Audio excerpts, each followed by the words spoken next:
चलिए, we are live now and it is session number 29। I hope मेरी audio और video काफ़ी अच्छी मिल रही है आप लोगों को। तो द डेट इज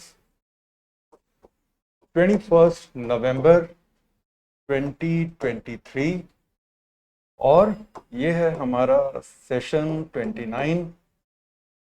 थोड़ी छुट्टी के बाद हम लोग मिल रहे हैं। कल मेरी क्लास नहीं थी और नहीं होने का रीज़न ये था कि छठ पूजा का सेलिब्रेशन और साथ ही साथ वर्ल्ड कप फाइनल के अफसोस से बाहर निकलने का भी एक दिन का टाइम मिल गया। वापस आ गए हैं हम लोग इंफॉर्मेशन एंड टेक्नोलॉजी वाले टॉपिक पे, जो पिछली क्लास में हमने समझा था क्लाउड कंप्यूटिंग को। और क्लाउड कंप्यूटिंग में हमने देखे थे कि क्लाउड कंप्यूटिंग के टाइप्स क्या होते हैं, क्लाउड कंप्यूटिंग बेसिकली काम कैसे करता है। तो ये सारी चीज़ें हमने देखी थी पिछली क्लास में। उसका पीडीएफ अभी आपको भेजना रहता है, वो आज की क्लास के बाद हम आप लोगों के साथ पीडीएफ शेयर कर लेंगे। लेकिन इस सेशन में we are starting with a new topic. और वो नया टॉपिक हमारा क्या है? वो नया टॉपिक है हमारा the topic of artificial intelligence. Chhath की फेस्टिविटी में और वर्ल्ड कप के बुखार में एक चीज़ जो आप लोगों ने नोटिस नहीं की होगी कि ओपन एआई ने अपने सीईओ सैम ऑल्टमैन को निकाल दिया।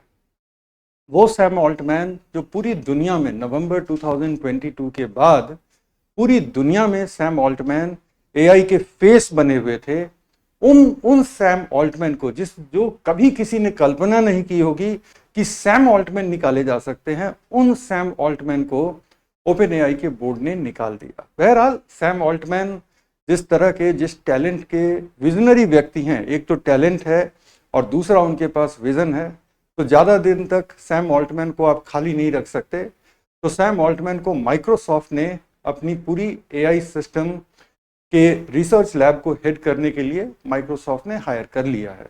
सत्य नडेला ने कल ये ट्वीट करके अनाउंस किया। ये सब हमारे एग्जाम के लिए ज़रूरी नहीं है, लेकिन कॉन्टेक्स्ट ये है कि आज की डेट में एआई अपने इनिशियल फॉर्म में ही हमारे जीवन को इतना ज़्यादा अफेक्ट कर रहा है। हमारे कंट्री में भी, अब भूल जाओ कि बाहर की कंट्रीज में क्या हो रहा है, हमारे कंट्री में अब लोगों को ये डर सता रहा है कि एआई की वजह से बहुत सारे ऐसे जॉब जाने वाले हैं जो आज तक बड़े स्टेबल जॉब माने जाते थे। फॉर्चून 100 की कम से कम 95 कंपनियां, जो विश्व की 100 सबसे बड़ी कंपनियां हैं, उनमें से कम 95 कंपनियां ऑलरेडी एक बड़े रूप में एआई का इस्तेमाल कर रहे हैं। हाल ही में सैम ऑल्टमैन ने ही एक पब्लिक प्लेटफॉर्म पे ये बात शेयर की थी। अमेरिका में ऑलरेडी एआई की वजह से बहुत सारे जॉब जा रहे हैं और आने वाले वक्त में ये ट्रेंड बढ़ेगा ही। किसी भी टेक्नोलॉजिकल इनोवेशन के साथ क्या होता है कि हम देखते क्या हैं उस टेक्नोलॉजिकल ब्रेक थ्रू के साथ, कि बहुत सारे पुराने जॉब खतरे में आ जाते हैं। आप सोच के देखो, जब मोबाइल इंटरनेट आया तो सबसे पहले जो बिजनेस अफेक्ट होता है वो होता है साइबर कैफे का बिजनेस, हुआ ना?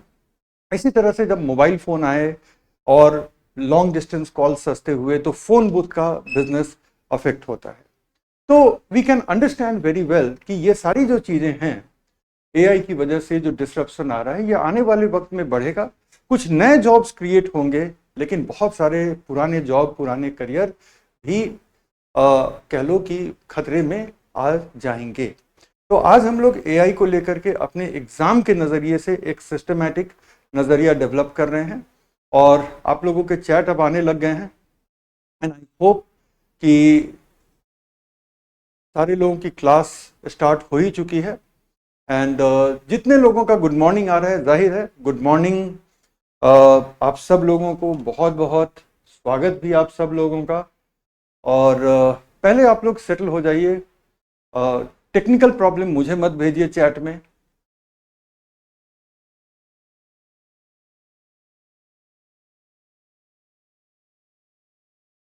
चलो एक सेकेंड, जब तक आप लोग थोड़ा सेटल हो जाओ। Good morning.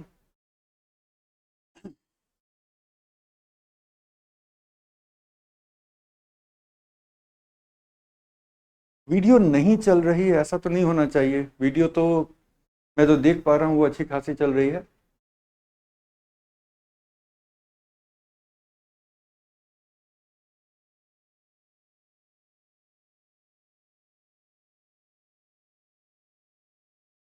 डॉली कह रही है हमने गूगल ड्राइव का यूज़ किया है बहुत।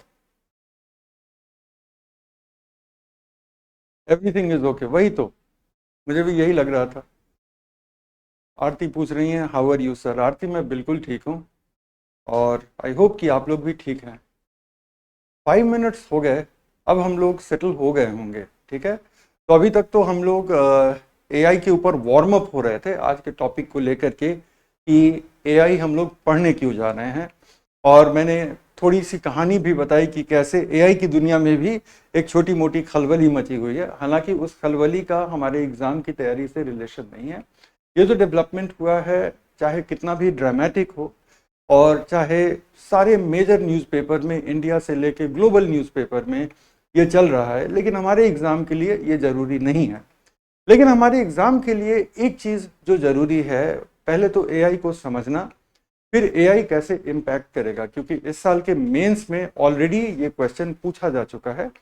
और एआई जिस तरह से हमारे लाइफ को इम्पैक्ट करेगा, तो इस साल के मेंस में बहुत सोच समझ करके एक बड़ा खूबसूरत सवाल पूछा उन्होंने। एआई का हेल्थ सेक्टर में एप्लीकेशन पूछा और साथ ही साथ पूछा कि इसके हेल्थ सेक्टर में इतना जो डेटा एआई के पास होगा, तो इस डेटा के एक्सेस से आने वाले वक्त में क्या क्या रिस्क हमें देखने को मिल सकते हैं। तो ये सवाल बड़ा एक वैलिड सा सवाल था, लेजिट सवाल था। लेकिन सबसे खूबसूरत बात यह है कि आने वाले वक्त में एआई के दूसरे एप्लीकेशन पे भी यूपीएससी मेंस सवाल पूछ सकती है। ये इतना बड़ा ब्रेक थ्रू है। इनफैक्ट कई जो हिस्टोरियन हैं, इंडस्ट्रियल डेवलपमेंट के भी अपने हिस्टोरियन हैं। तो इंडस्ट्रियल डेवलपमेंट के जो हिस्टोरियंस हैं, उन हिस्टोरियंस का कहना है कि ये हमारा 4th इंडस्ट्रियल रिवॉल्यूशन है। फर्स्ट इंडस्ट्रियल रेवोल्यूशन तब हुआ जब हमने बड़ी बड़ी फैक्ट्रियाज एस्टैब्लिश की और हमने मैन्युफैक्चरिंग को मास मैन्युफैक्चरिंग में बदल दिया। लेकिन इनिशियली जो हमारे बड़े फैक्ट्रीज वगैरह थे, वो डायरेक्टली नॉर्मली हीट एनर्जी पर काम करते थे। फिर इलेक्ट्रिसिटी काफ़ी कॉमन हुआ और इलेक्ट्रिसिटी के कॉमन होने के बाद हमारे इंडस्ट्रियल ग्रोथ में सडनली एक बहुत बड़ा जंप आया, जिसको हम कहते हैं सेकेंड इंडस्ट्रियल रेवोल्यूशन। तो जब दुनिया 20वीं सदी में एंटर कर गई थी, मतलब कि 1901 ऑनवर्ड्स, तो पूरी दुनिया सेकेंड इंडस्ट्रियल रेवोल्यूशन के लेवल पर आ गई थी कि दुनिया में ज़्यादातर इंडस्ट्रीज अब इलेक्ट्रिसिटी पर आधारित थी, खासतौर पे इंडस्ट्रियलाइज्ड कंट्रीज में। फिर काफ़ी वक्त गुजरता है और फिर हम देखते हैं इलेक्ट्रॉनिक्स एंड कंप्यूटर रेवोल्यूशन। जब फैक्ट्रीज को इलेक्ट्रॉनिक सिस्टम्स कंट्रोल करने लगते हैं, कंप्यूटर उन इलेक्ट्रॉनिक सिस्टम्स को कंट्रोल करने लगते हैं, और उसके बाद बहुत सारी ऑटोमेटेड असेंबली लाइन बनती हैं, जिसमें कि एक स्टेशन से दूसरे स्टेशन, दूसरे स्टेशन से तीसरे स्टेशन में यूं मूव करते हुए एक कार रोल आउट कर जाती है।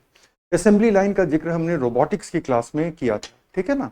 तो फिर असेंबली लाइन होती हैं, ऑटोमेटेड मैन्युफैक्चरिंग प्रोसेस होते हैं जो काफ़ी हद तक इलेक्ट्रॉनिक सिस्टम्स पे बेस्ड होते हैं, कंप्यूटर सिस्टम्स पर बेस्ड होते हैं। And in that way we learn the third industrial revolution. और हम सोच ही रहे थे कि फोर्थ इंडस्ट्रियल रेवोल्यूशन क्या होगा। और फिर नवंबर 2022 में, एग्जैक्टली आज से 2 साल नहीं, हाँ, नवंबर 2022 मतलब एग्जैक्टली 1 साल पहले, 2 साल भी नहीं, एग्जैक्टली 1 साल पहले नवंबर 2022 में चैट जीपीटी आता है। ऐसा नहीं कि चैट जीपीटी दुनिया में आर्टिफिशियल इंटेलिजेंस का इकलौता मॉडल है। इसके पहले आर्टिफिशियल इंटेलिजेंस का जम के इस्तेमाल हो रहा था। यूट्यूब को कैसे पता है कि किस तरह के वीडियोस आप ज़्यादा लाइक करेंगे, इंस्टाग्राम और फेसबुक को कैसे पता है कि आपकी फीड में क्या दिखाई जाए कि आपके क्लिक करने की संभावना बढ़ जाए। तो ये सारी चीज़ें वो ऑलरेडी एआई एल्गोरिदम से कर रहे थे। ऐसा नहीं है कि एआई एल्गोरिदम वो नहीं चला रहे थे, वो चला रहे थे। लेकिन पहली बार एआई आम आदमी के पास पहुंचती है। आप एक अपना फ्री अकाउंट ओपन करते हैं और फ्री अकाउंट ओपन करके और आप चैटबॉट से बात करने लगते हैं। और वो चैटबॉट भी ऐसा जैसे लग रहा है कि उसको दुनिया की सारी चीज़ें पता हैं। वो ऐसा कि वो दुनिया की सारी बौद्धिक चीज़ें आपको करके दे सकता है। आप उसको कहते हैं कि आप एक एप्लीकेशन लिख दो, वो लिख करके दे देता है। आप उसको कहते हैं कि आप इस पे मुझे जानकारी दे दो फ्रेंच रेवोल्यूशन के ऊपर, और वो दे देता है। इतना ही नहीं, आप कहते हैं कि फ्रेंच रेवोल्यूशन के ऊपर मुझे एक स्कूल के बच्चे की तरह समझा दो, वो वैसे समझाता है। आप कहते हो कि मैं हिस्ट्री का स्टूडेंट हूं, अब मुझे फ्रेंच रेवोल्यूशन समझा दो, तब वो समझा देगा। उसके बाद तो कह लो कि पूरी दुनिया में एक एआई कॉमन वर्ड हो गया, जिसके बारे में सिर्फ जानकार लोग बात करते थे, ऑल एट ए सडन वो कॉमन वर्ड, पूरी दुनिया उसके बारे में बात करने लग जाती है। एग्जैक्टली जैसे कि अगर आप देखें तो कोविड के पहले वायरस, एंटीबॉडी, वैक्सीन सिर्फ जानकार लोग आपस में बात करते थे। कोविड के बाद वायरस, वैक्सीन, एंटीबॉडी, इम्यूनिटी एकदम कॉमन पैरलेंस में, कॉमन डिक्शनरी में आ गई। वैसे ही एआई आ गई, और इसी वजह से एआई अब एक इंपॉर्टेंट टॉपिक हो चला है। तो एआई की ये पूरी जर्नी जो है, हम लोग कुछ खास 5-6 पार्ट्स में ब्रेक करके देखेंगे, आराम आराम से देखेंगे, इसके अलग अलग फील्ड के एप्लीकेशन को भी देखेंगे। तकरीबन 1.5 क्लास की मेरी प्लानिंग है एआई को लेकर के, सो दैट कि एआई के सारी बारीकियों को, जो हमारे एग्जाम के दायरे में रहते हुए जरूरी है, तो एआई की सारी बारीकियों को हम लोग समझें। और फिर जब हम एप्लीकेशन में आए तो एआई अलग अलग फील्ड में कैसे रेलेवेंट होता है, तो उन अलग अलग फील्ड के रेलेवेंस को भी हम देख पाए। ठीक है ना, तो वो हमारा पूरा का पूरा रहेगा। अब थोड़ा सा हम लोग देख लेते हैं कि हमारा टॉपिक मैप यहाँ पे क्या है। तो हम शुरू कर चुके हैं आर्टिफिशियल इंटेलिजेंस, हिंदी में इसको कहेंगे कृत्रिम बुद्धिमत्ता।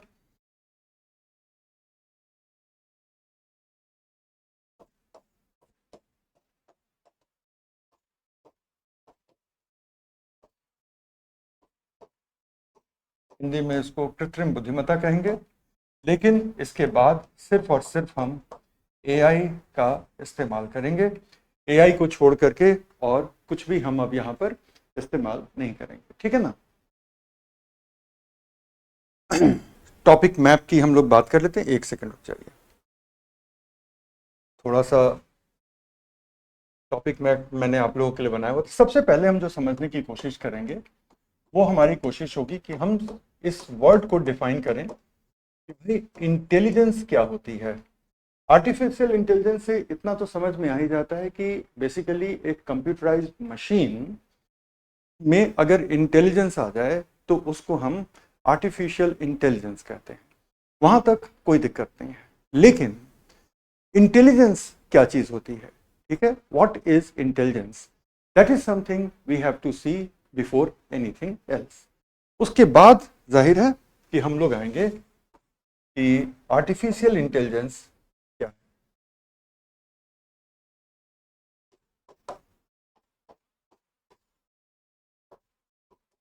Artificial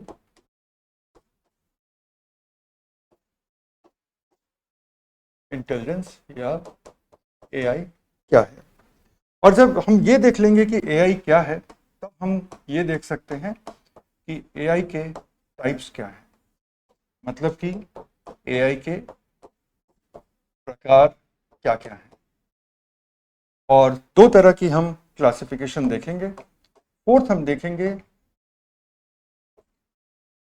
enabling technologies. ठीक है,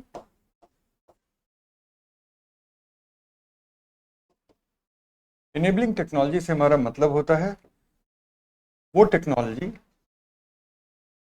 एआई की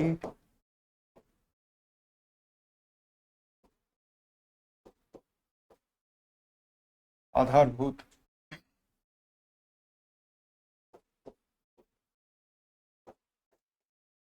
प्रौद्योगिकियां।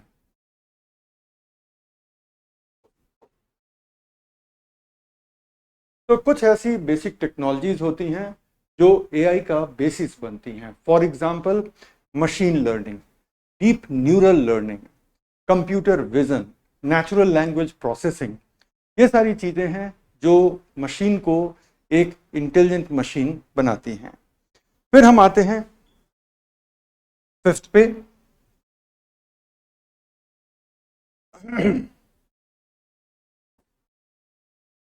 जो कि है जनरेटिव एआई। ये जनरेटिव एआई ही वो चीज है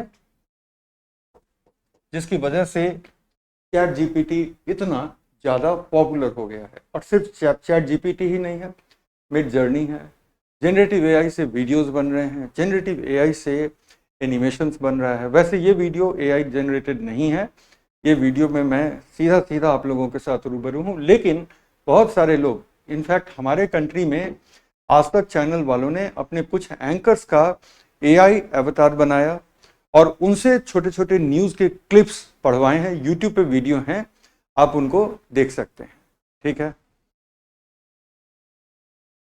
फिर उसके बाद हम आ जाते हैं एप्लीकेशंस पे। एआई के एप्लीकेशंस क्या क्या हैं, और लास्टली हम देखेंगे एप्लीकेशंस का मतलब है अनुप्रयोग, और लास्टली हम देखेंगे कंसर्न्स क्या है, एआई को लेके जो चिंतनीय बिंदु है वो क्या क्या है। तो ये हमारे पूरे टॉपिक का मैप है। इसको एक बार आप लिख लीजिए। मैं एक सेकंड के लिए बोर्ड से थोड़ा साइड हो गया हूं सो दैट आप इसको लिख सकें। उसके बाद हम फिर आगे चलते हैं।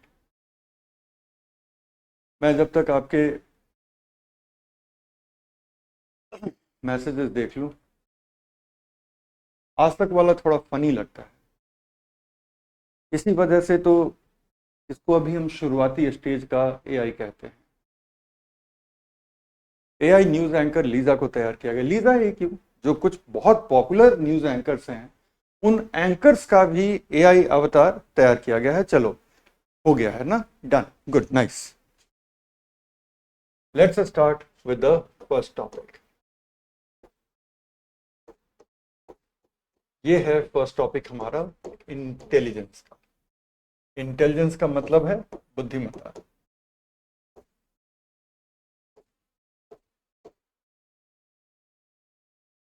तो इंटेलिजेंस क्या होती है, पहले मैं कॉमन इंटेलिजेंस बताता हूं और फिर आप कॉमन परसेप्शन में इंटेलिजेंस का क्या मतलब है वो मैं बताता हूं। फिर आप सोचिएगा कि क्या ये एक्चुअली इंटेलिजेंस है जब मैं प्रॉपर इंटेलिजेंस को डिफाइन करूंगा। तो let us start with the common understanding of intelligence, क्या चीज़ होती है। तो कॉमनली क्या होता है कि स्कूल के दिनों में कुछ ऐसे बच्चे होते हैं जो ज़्यादातर सब्जेक्ट में काफ़ी अच्छा कर रहे होते हैं, उनको हम अचानक से इंटेलिजेंट अनाउंस कर देते हैं।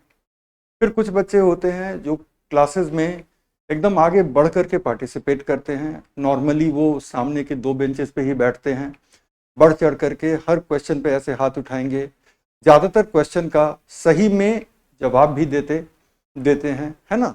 और उसके बाद क्या होता है कि उनको हम इंटेलिजेंट मानने लग जाते हैं। इतना ही नहीं, हमारे टीचर भी कहते हैं कि हाँ ये इंटेलिजेंट बच्चा है, राइट। तो इस तरह से इंटेलिजेंट की एक छाप लग जाती है। कुछ लोग होते हैं कि प्रॉब्लम को जल्दी सॉल्व कर लेते हैं, उनको हम इंटेलिजेंट कहने लग जाते हैं। कुछ लोग होते हैं कि जीवन में उनके ज़्यादातर डिसीजन ठीक ठाक होते हैं, वो बड़ा इंटेलिजेंट है। अब मान लो कि 4 लोगों ने इंजीनियरिंग की एंट्रेंस एग्जामिनेशन क्लियर की, सब लोगों का मोर और लेस एक ही जैसा ये रहा, रैंक रहा, वो एक ही जैसे ट्रेड ले सकते थे, लेकिन चारों ने अपने अपने इंटरेस्ट के हिसाब से अलग अलग ब्रांचेस ली। अब किसी एक ब्रांच वाले, जब उसका इंजीनियरिंग होता है उस समय मार्केट में उस ट्रेड की काफ़ी रिक्वायरमेंट है, उसको बड़ी अच्छी प्लेसमेंट मिल गई। उसके बाद उस बेसिस पे हम कहते हैं वो बड़ा इंटेलिजेंट है, उसको पहले से पता था। बेशक उसको पहले से ना पता हो, लेकिन ये अनाउंस हो जाता है कि उसको पहले से पता था और इस वजह से वो बड़ा इंटेलिजेंट है। लेकिन intelligence is none of this. और यहाँ पे जब हम इंटेलिजेंस की बात कर रहे हैं ना, तो हम लोग बात कर रहे हैं ह्यूमन इंटेलिजेंस की। मशीन वाली इंटेलिजेंस की हम बाद में बात करेंगे, हम बात कर रहे हैं ह्यूमन इंटेलिजेंस की। क्लियर है ये बात आप लोगों की? ह्यूमन इंटेलिजेंस की बात हो रही है, यहाँ पे मानव बुद्धिमत्ता की बात हो रही है। तो अब सवाल उठता है कि इंटेलिजेंस के क्या क्या आयाम हैं, क्योंकि इतना तो पक्का है कि अगर मैं कहूँ कि इंटेलिजेंट को डिफाइन कर लो, तो डिफाइन करने में सब लोगों को दिक्कत आएगी। आप कुछ भी डिफाइन करके देंगे, आप जो है उसमें 2 पॉइंट मैं निकाल दूंगा। लेकिन जो साइकोलॉजिस्ट्स हैं, जो आईक्यू वाले फील्ड में काम करते हैं और जो मशीन लर्निंग के ऊपर काम करते हैं, उनके लिए ये जरूरी है कि वो इंटेलिजेंस को थोड़ा डिफाइन कर पाए। तो वो इंटेलिजेंस को हम कैसे डिफाइन करते हैं? तो इंटेलिजेंस के 3 आयाम हैं। Okay, there are 3 dimensions. पहला आयाम है लर्निंग।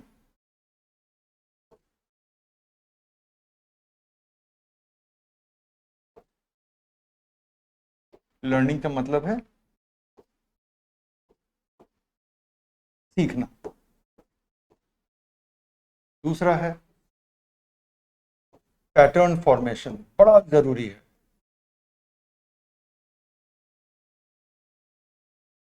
पैटर्न फॉर्मेशन, ठीक है, मतलब कि पैटर्न समझना,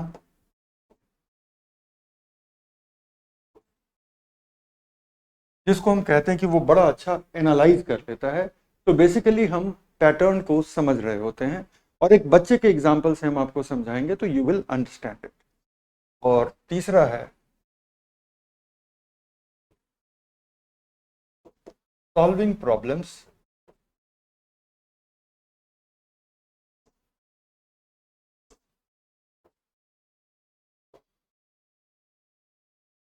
एंड टेकिंग डिसीजंस।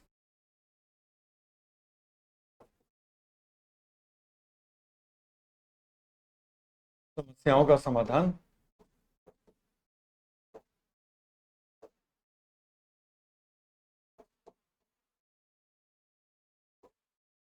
और निर्णय लेना।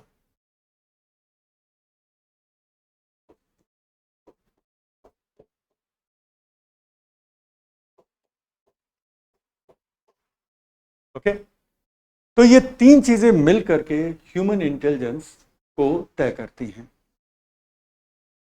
अगर आप किसी ऐसे व्यक्ति को इंटेलिजेंट कह रहे हैं जो कम पढ़ करके लक के बेसिस पे एग्जाम में अच्छे मार्क्स ले आता है, और आप उसको मानते हैं कि वो बड़ा इंटेलिजेंट है, तो याद रखिएगा कि इंटेलिजेंस का वो पहला आयाम ही वहीं पे वो फेल हो जाता है। पहले आयाम से हमारा मतलब क्या है कि उसने सीखने की कोशिश ही नहीं की। सीखना जरूरी है। अगर हम आपके सिविल सर्विस एग्जाम की बात करें तो आपको 2 चीजें सीखने की जरूरत है, बेशक शायद 3 चीजों को सीखने की जरूरत है। जरा गौर कीजिएगा। पहला कि आप कहां पे खड़े हैं और इस एग्जाम की रिक्वायरमेंट क्या है, राइट? गैप को सीखना जरूरी है। हो सकता है कि स्कूल में, कॉलेज में जब भी हिस्ट्री पढ़ाई गई हो आपका मन नहीं लगा हो, इसी तरह से साइंस से डर लगता हो, एग्जाम में साइंस की ज़रूरत है। इसी तरह से मुमकिन है कि एनवायरनमेंट से डर लगता हो, एग्जाम में उसकी भी ज़रूरत है, राइट? तो गैप को समझना। दूसरा क्या सीखने की ज़रूरत है? दूसरा हमें सीखने की ज़रूरत है जो सिलेबस में दिया हुआ है, अब उसमें हमें अपना ग्रिप, अपना कमांड डेवलप करना है, उसके लिए पढ़ाई करनी होगी। हम और आप मिलकर यही तो कर रहे हैं। तो बेसिकली सिलेबस में जो चीज़ें आपको बताई गई हैं कि इनको सीख लो, तो उनको सीखना आपके लिए ज़रूरी है। Point number 2। तीसरा, इस एग्ज़ाम की वो बारीक ज़रूरतें क्या हैं जिनको समझे बगैर आप एग्ज़ाम में अच्छा परफॉर्म नहीं कर पाएंगे। आपके पास अब पूरा का पूरा इंग्रेडिएंट आ गया, मसाला आ गया, लेकिन उस मसाले का इस्तेमाल करके अच्छी सब्जी कैसे बनाई जाए वो रेसिपी अभी नहीं समझ में आई है। इंग्रेडिएंट आ गया, क्लासेस हमने की, आपने क्लासेस को फॉलो किया, रिवीजन की, सब कुछ हुआ ना, तो इन दैट सेंस इंग्रेडिएंट आ गया।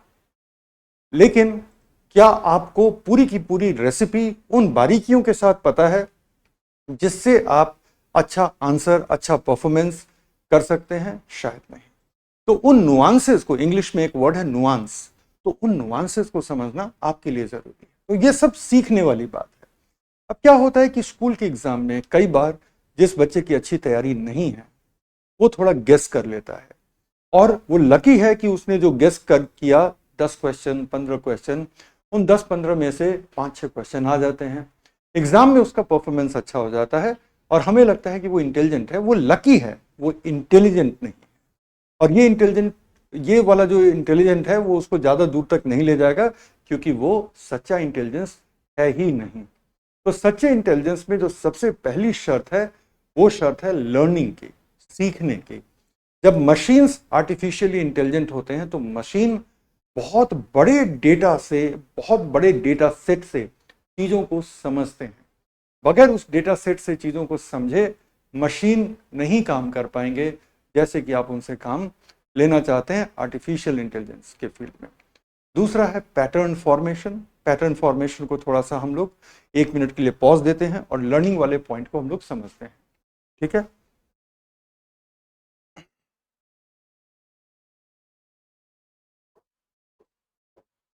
लर्निंग।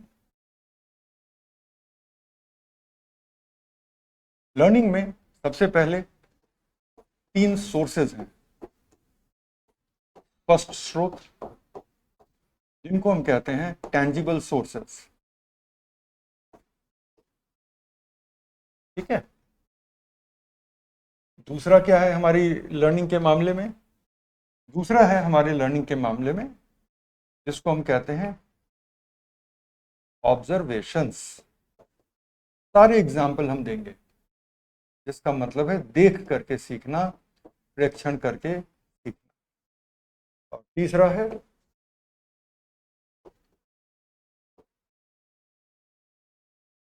एक्सपीरियंसेस, अनुभव। ये 3 सोर्सेज हैं हमारे लर्निंग के।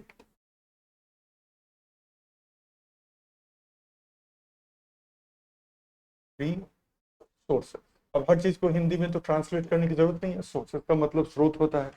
करेक्ट। तो ये 3 सोर्सेज हो गए हमारे। डन। अब हम आते हैं सबसे पहले टेंजिबल सोर्सेज पर, कि ये टेंजिबल सोर्स क्या होते हैं, स्पष्ट स्रोत क्या होते हैं।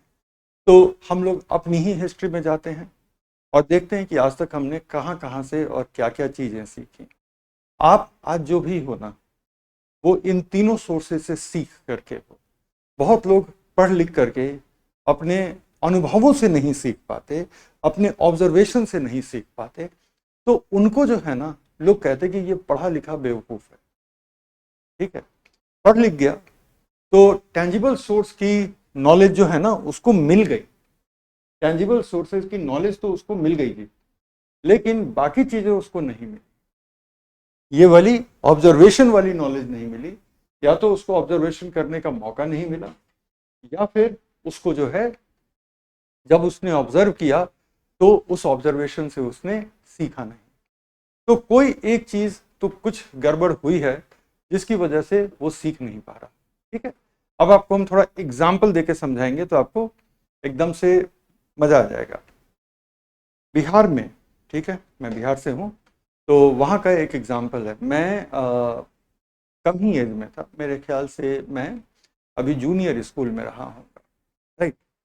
तो बिहार के जिस हिस्से में मैं तब था और स्कूलिंग चल रही थी, बड़ा इंटरेस्टिंग स्टोरी है, आप समझिएगा इस चीज़ को। तब जो स्टोरी चल, तब जो जगह थी जहाँ मेरी स्कूलिंग वगैरह चल रही थी, जहाँ पे मेरे फादर पोस्टेड थे, तो वहाँ पर एक सेलिब्रेशन होता था और उस सेलिब्रेशन को हम कहते थे महावीरी झंडा। आज भी आप में से अगर कुछ लोग उन इलाकों से होंगे तो आप आज भी इस ट्रेडिशन को देखेंगे कि एक ट्रेडिशन होता है महावीरी झंडा। तो महावीरी झंडा में क्या करते हैं ना कि बहुत लंबे बांस पर हनुमान जी का ध्वज लगाते हैं, बहुत लंबे बांस पर। ठीक है, हनुमान जी का एक ध्वज लगाते हैं, जितना लंबा उतना अच्छा। तो ये सच है, ये कहानी नहीं है। आज अब जब हम बैकग्राउंड से आते तो वो कहानी लगती है, ये सच है। तो एक इंजीनियर थे, हम लोग उनको भैया कहते थे, हम लोग तो स्कूल में थे। तो एक इंजीनियर थे और वो बड़ी अच्छी जगह से, एक रीजनल इंजीनियरिंग कॉलेज से वो इंजीनियरिंग कर रहे थे। पूरे दौरान बाहर ही रह के पढ़ाई की, बोर्डिंग स्कूल वगैरह में रह के पढ़ाई की, जो फैंसी महंगे वाले जो बोर्डिंग स्कूल होते हैं, तो वहाँ पे रह करके उन लोगों ने पढ़ाई की। ठीक है, वो एक बार ऐसे वक्त में आते हैं घर पे जब वहाँ पे महावीरी झंडा की तैयारी हो रही थी। ठीक है, तो तैयारी को तो उन्होंने देखा नहीं था कभी, और अब की बार भी नहीं देखा। जब महावीरी झंडा का ये निकला, पूरा का पूरी की पूरी जब शोभा यात्रा निकलती है महावीरी झंडा की, तो बहुत ऊंचे बांस पर हनुमान जी की ध्वज लगी हुई है और लोग उसको हाथ में लेकर के चल रहे हैं। इस तरह का ट्रेडिशन अगर आप देखें तो बहुत सारे रिलीजन में है। सिख रिलीजन में भी इसी तरह से अभी जैसे ये आ रहा है, गुरुपुरब आ रहा है, तो वहां पर भी आप इस तरह से देखेंगे कि एक बहुत ऊंचे बांस पे वो ध्वज लगा करके एक शोभा यात्रा निकालते हैं। तो खैर, तो ये हुआ। अब ये इंजीनियर साहब क्या कहते हैं, ये बड़ा दिलचस्प है। ये इंजीनियर साहब कहते हैं अपने पिताजी को, और उनके पिताजी ने फिर बाकी दुनिया से शेयर की और अपने ही बेटे को जलील किया। वो इंजीनियर साहब कहते हैं अपने पिताजी को कि पापा, ऐसा नहीं है कि छोटी जगह में टेक्नोलॉजी नहीं है। ये इंजीनियर साहब का कहना है, पापा ऐसा नहीं है कि छोटी जगह में टेक्नोलॉजी नहीं है। तो आप सोचिए कि बिना क्रेन के इस टेक्नोलॉजी से लोगों ने इतने ऊंचे बांस पर ध्वज लगा दिया। बिना क्रेन से इतने ऊंचे बांस पे कैसे किसी ने ध्वज लगा दिया? एक सेकंड रुक जाइए, ये आ गई मेरी शानदार कॉफी। तो अब आपकी क्लास और भी शानदार होने वाली है। ठीक है, तो ये सुन करके हम लोग बेहाल हो गए, क्योंकि आप लोगों को भी पता है कि सच्चाई क्या है। सच्चाई है कि उस बांस को काट लिया जाता है, उसको लिटा दिया जाता है, ध्वज बांध के खड़ा कर दो। इंजीनियर साहब को लगता है कि वो खड़े बांस पर किसी ने ध्वज डाला होगा, और छोटी जगह है तो क्रेन नहीं था।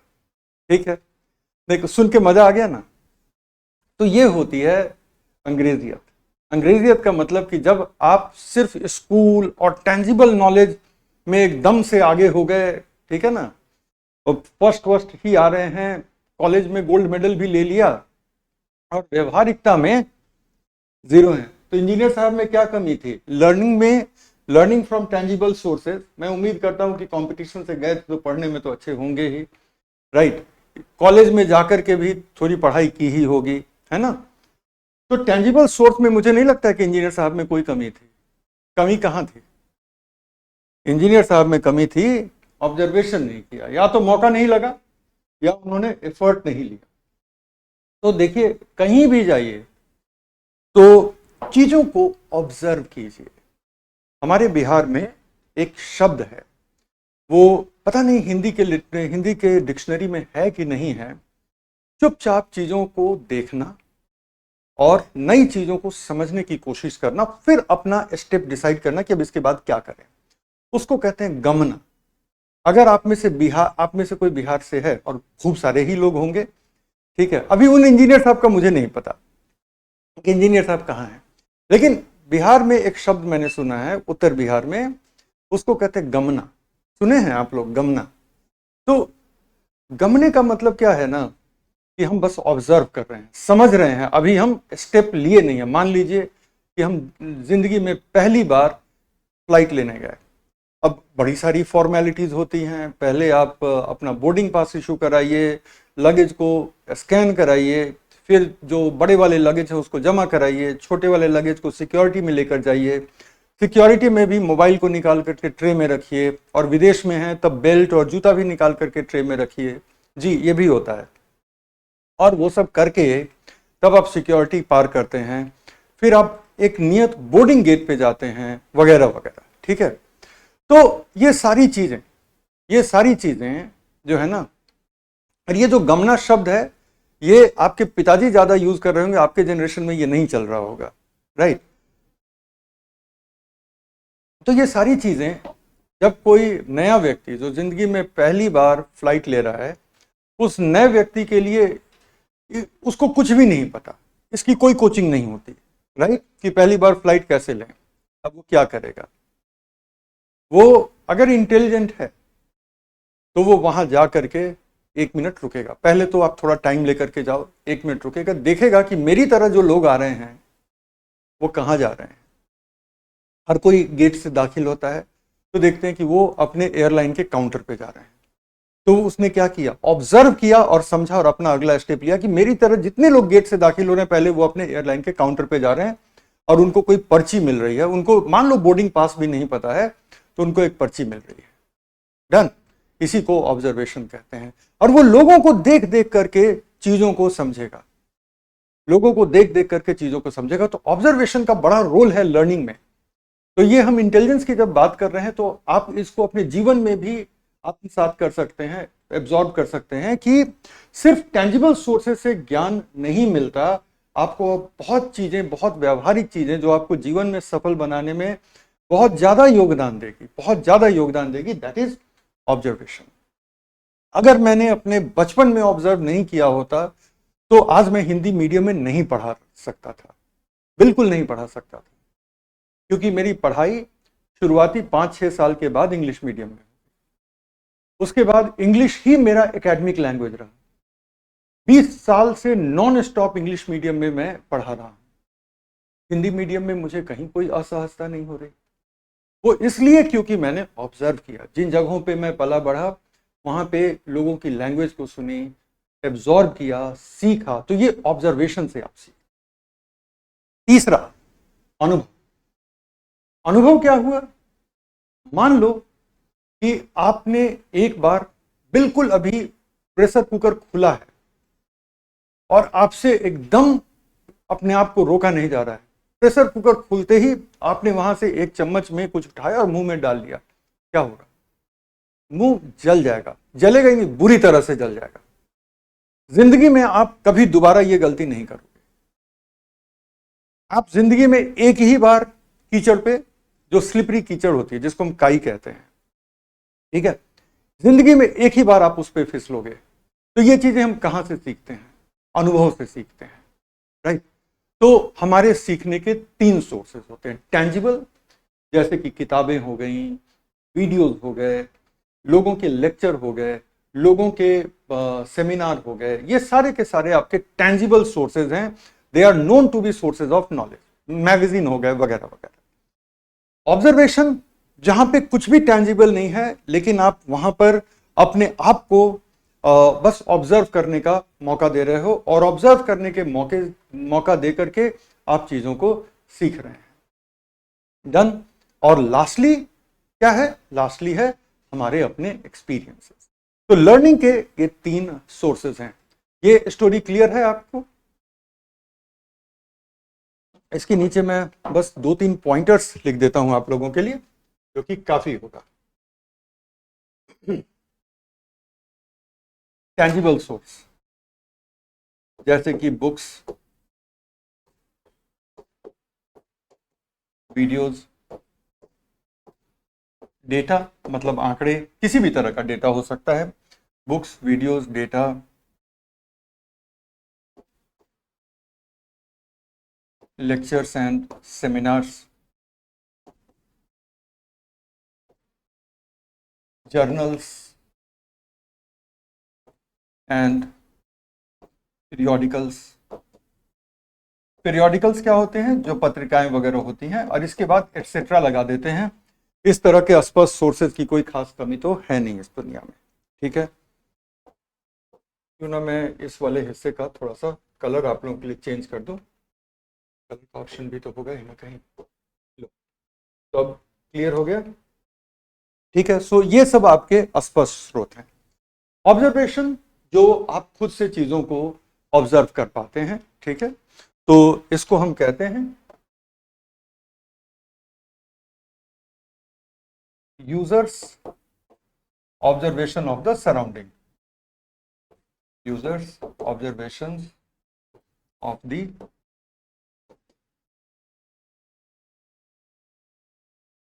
सराउंडिंग्स।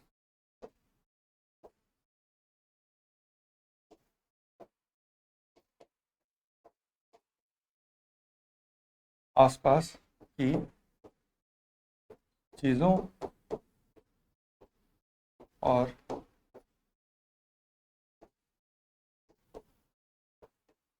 घटनाओं का प्रेक्षण, ठीक है। तो ये हो गया हमारा प्रेक्षण। और तीसरा, अनुभव।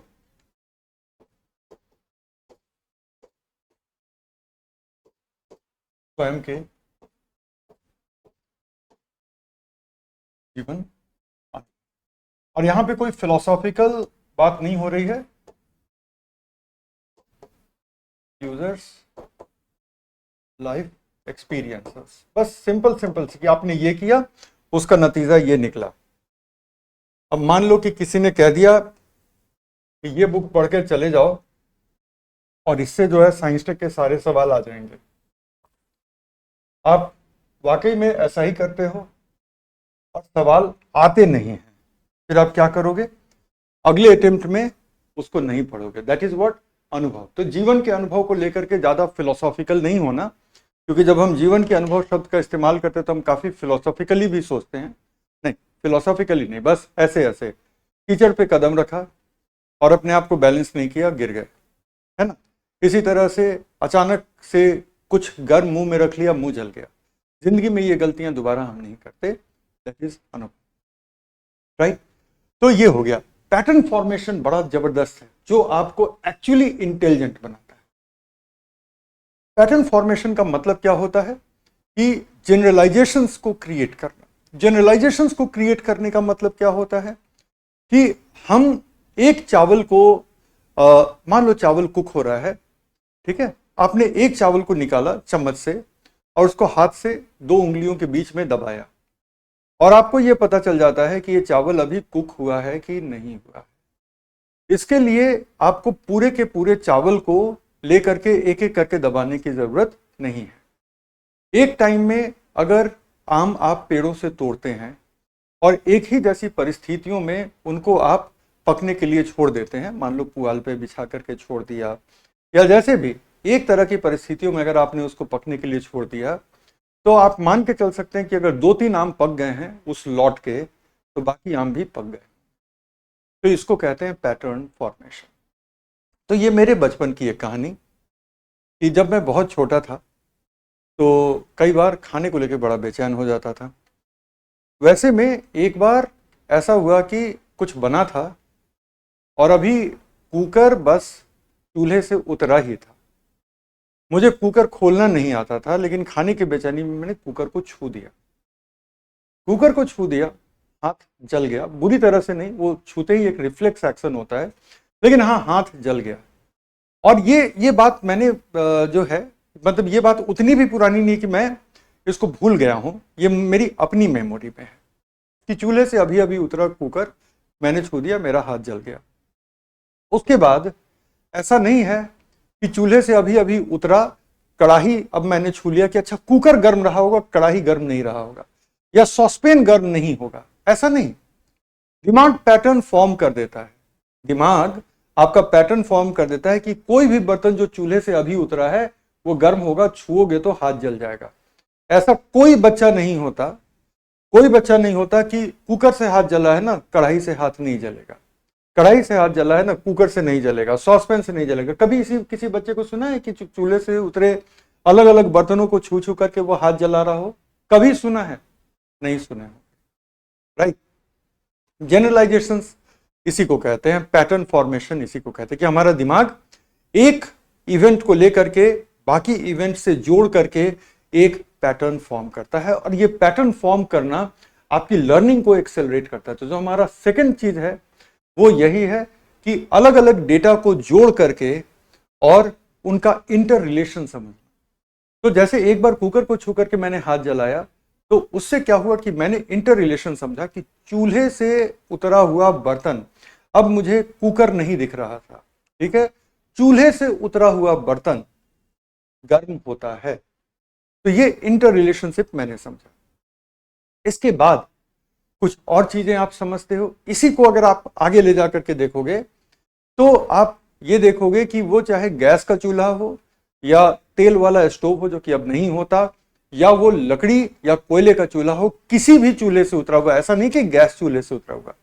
तो धीरे धीरे जो इन चीजों को आप समझते हैं वो उसको हम कहते हैं पैटर्न फॉर्मेशन। तो हमारे अपने जीवन के तो ऐसे ऑब्जर्वेशन, ऐसे टेंजिबल सोर्सेस कम हो सकते हैं, लेकिन अगर आप सोचो कि कंप्यूटर सिस्टम्स को, जिनकी प्रोसेसिंग ह्यूमन माइंड से बहुत ज़्यादा फास्ट है, अगर उनको बहुत बड़े क्वांटिटी में अगर आप उनको डेटा पेश करते हो इमेजिन करो कि वो उस डेटा से टेंजिबल कितना सीखेंगे, और उस डेटा की प्रोसेसिंग के दौरान उस डेटा में कुछ ट्रेंड को ऑब्जर्व करेंगे। कैसे यूट्यूब को पता है कि तुम क्या देखोगे यूट्यूब पे, वैसी वीडियोस वो परोस के रख देता है।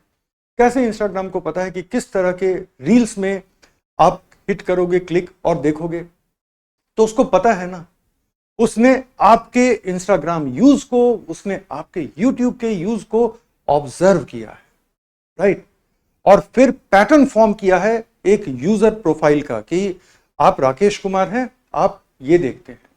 और इतना ही नहीं, वो बहुत चीजों को इंटर रिलेट करता है। राकेश कुमार हैं, उत्तर प्रदेश से हैं, इनकी उम्र अभी महज 20 साल की है, ये ग्रेजुएट टाइप के हैं। कैसे ग्रेजुएट टाइप के? तुम जीमेल यूज कर रहे हो, राइट, किसी से एकेडमिक बातें कर रहे हो, आप अपने कॉलेज में जीमेल की आईडी दे रहे हो, कॉलेज से कभी जीमेल पे आपको कोई आता है कुछ भी, आप जीमेल में इधर लॉगिन किए हुए हो और दूसरे ब्राउजर विंडो में आप जो है सो अपने कॉलेज का कोई मटेरियल डाउनलोड कर रहे हो। तो ब्राउजर के एक विंडो में वो खुला हुआ है, एक टैब में जीमेल खुला हुआ है, और दूसरे टैब में आप अपनी यूनिवर्सिटी की वेबसाइट से कोई हैंडआउट डाउनलोड कर रहे हो। गूगल को पता है कि तुम क्या कर रहे हो, और वो सब का पैटर्न फॉर्म करके वो तय करता है कि ये क्या होगा, right.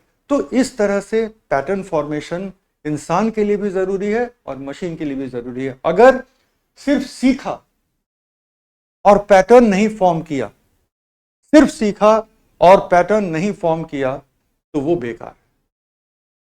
You have to form the pattern. I hope you are clear. ठीक है सर, थोड़ा बगल हो जाएगी, अभी तक लिखा नहीं तुम लोगों ने, और मुझे बगल होने के लिए कह रहे हो। चलो देख लो।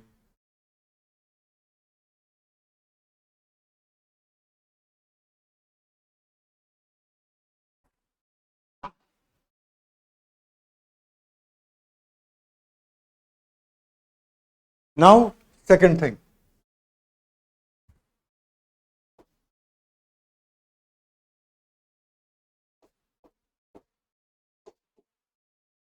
पैटर्न फॉर्मेशन मतलब कि पैटर्न बनाना या पैटर्न को समझना। ये हमारे इंटेलिजेंस की दूसरी कड़ी है। और इतनी इंटेलिजेंस की क्यों बात हो रही है? इंटेलिजेंस की बात ये इसलिए हो रही है क्योंकि मशीन भी यही करेंगे, और वो करके आर्टिफिशियल इंटेलिजेंस कहलाएंगे। तो ये रहा हमारा पॉइंट नंबर 1।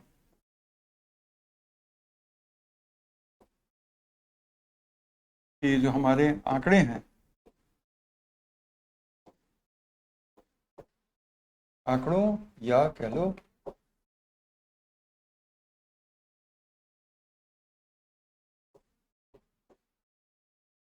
इसी को तो मैं हटाना चाह रहा था, आंकड़ों या सूचना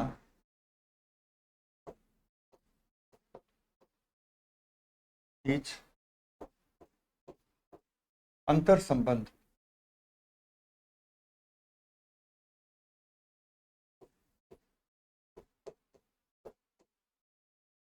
स्थापित कर दो। establishing interrelationship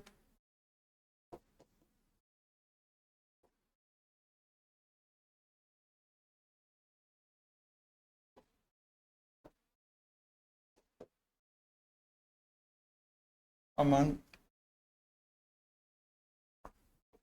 data sets और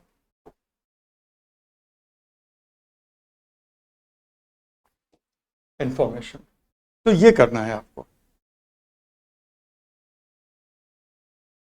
कि आंकड़ों के बीच या सूचना के बीच अपना अंतर संबंध एस्टैब्लिश करना। एग्जाम्पल्स मैंने दे दिया है, इसको आप लिख लीजिए।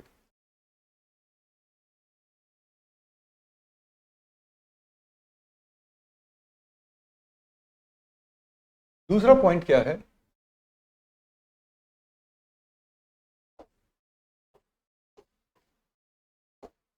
उन क्षेत्रों में भी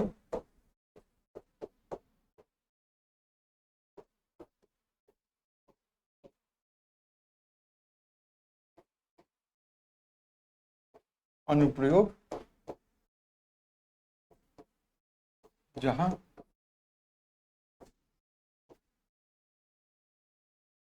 आंकड़े या जहां की सूचना अवेलेबल नहीं है। ठीक है, सूचना उपलब्ध।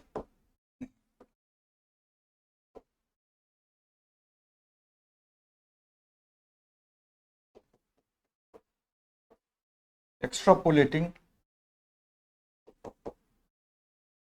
even in such areas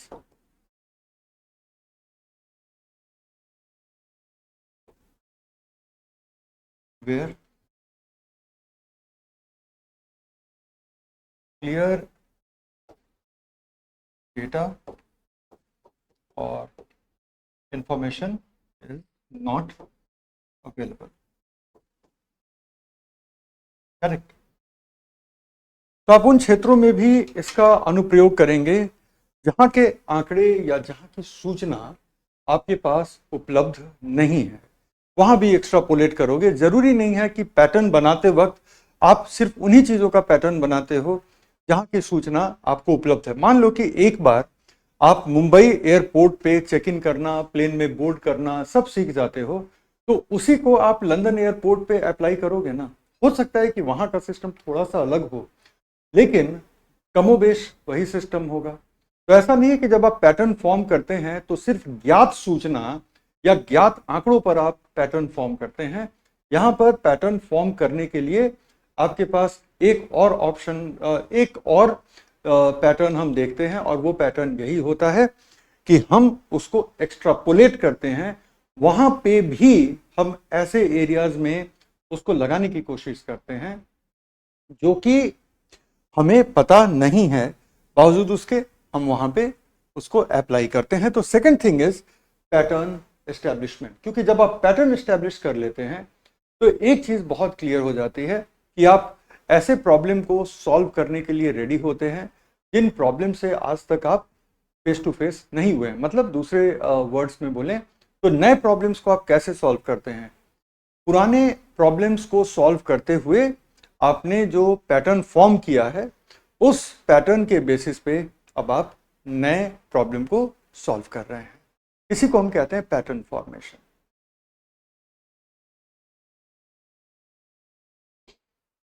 एक बार आप इसको लिख लीजिए, फिर हम चलते हैं तीसरे पॉइंट पर।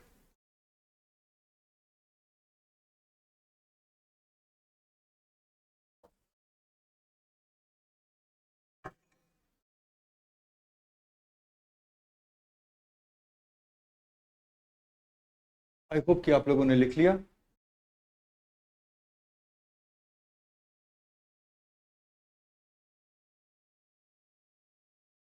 Done, nice. Experience can be called as pattern formation? नहीं, एक्सपीरियंस जो है आपकी लर्निंग का हिस्सा है। एक्सपीरियंस के आधार पर, ठीक है, आप पैटर्न फॉर्म करते हैं। ठीक है, एक्सपीरियंस के आधार पर आप पैटर्न फॉर्म करते हैं।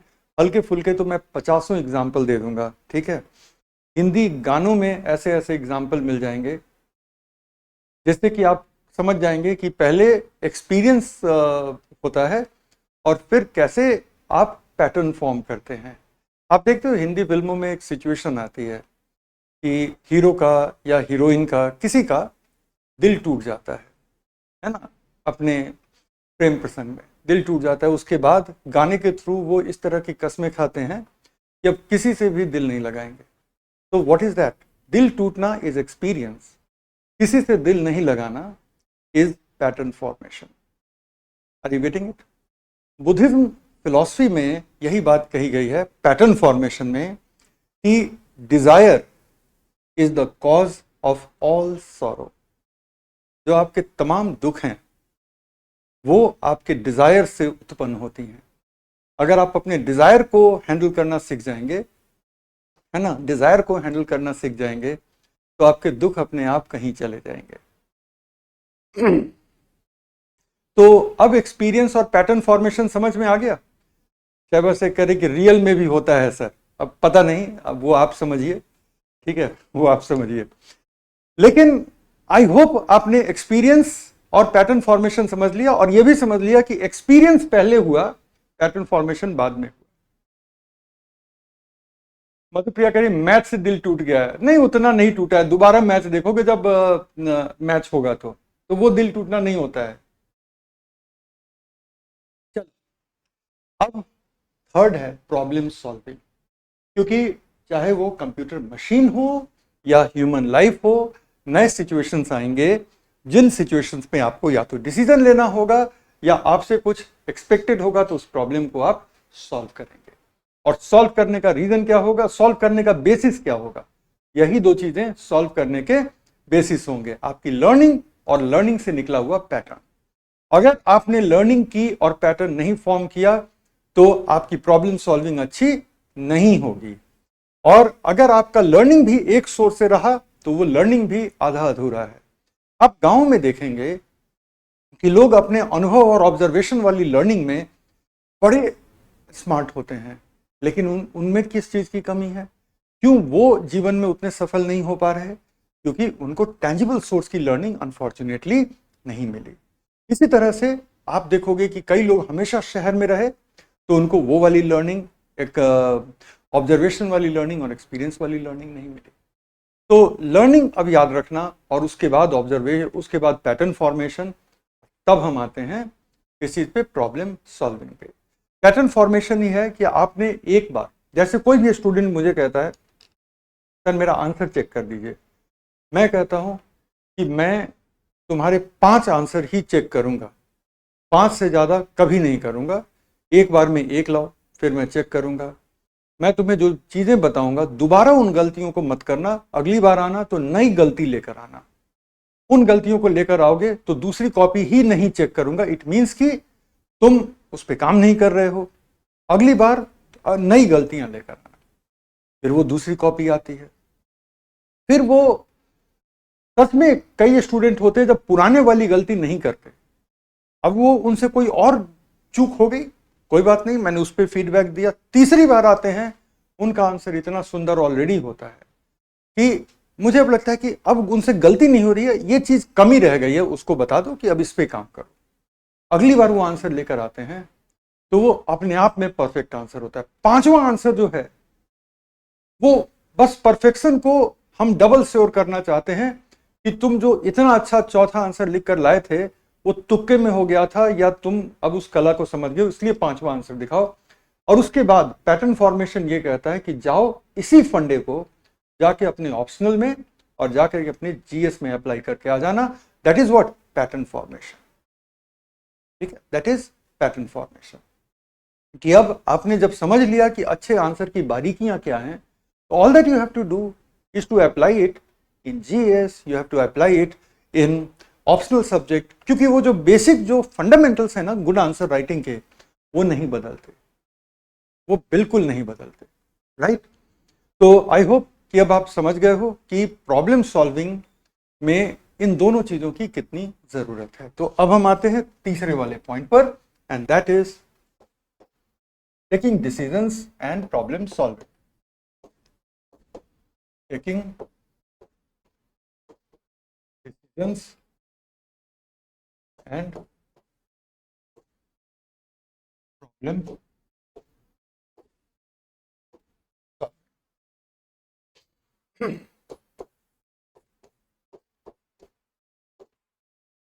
निर्णयन और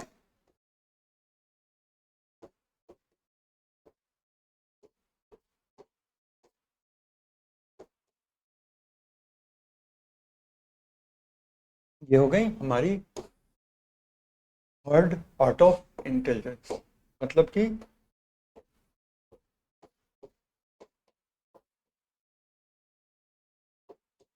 नई परिस्थितियों के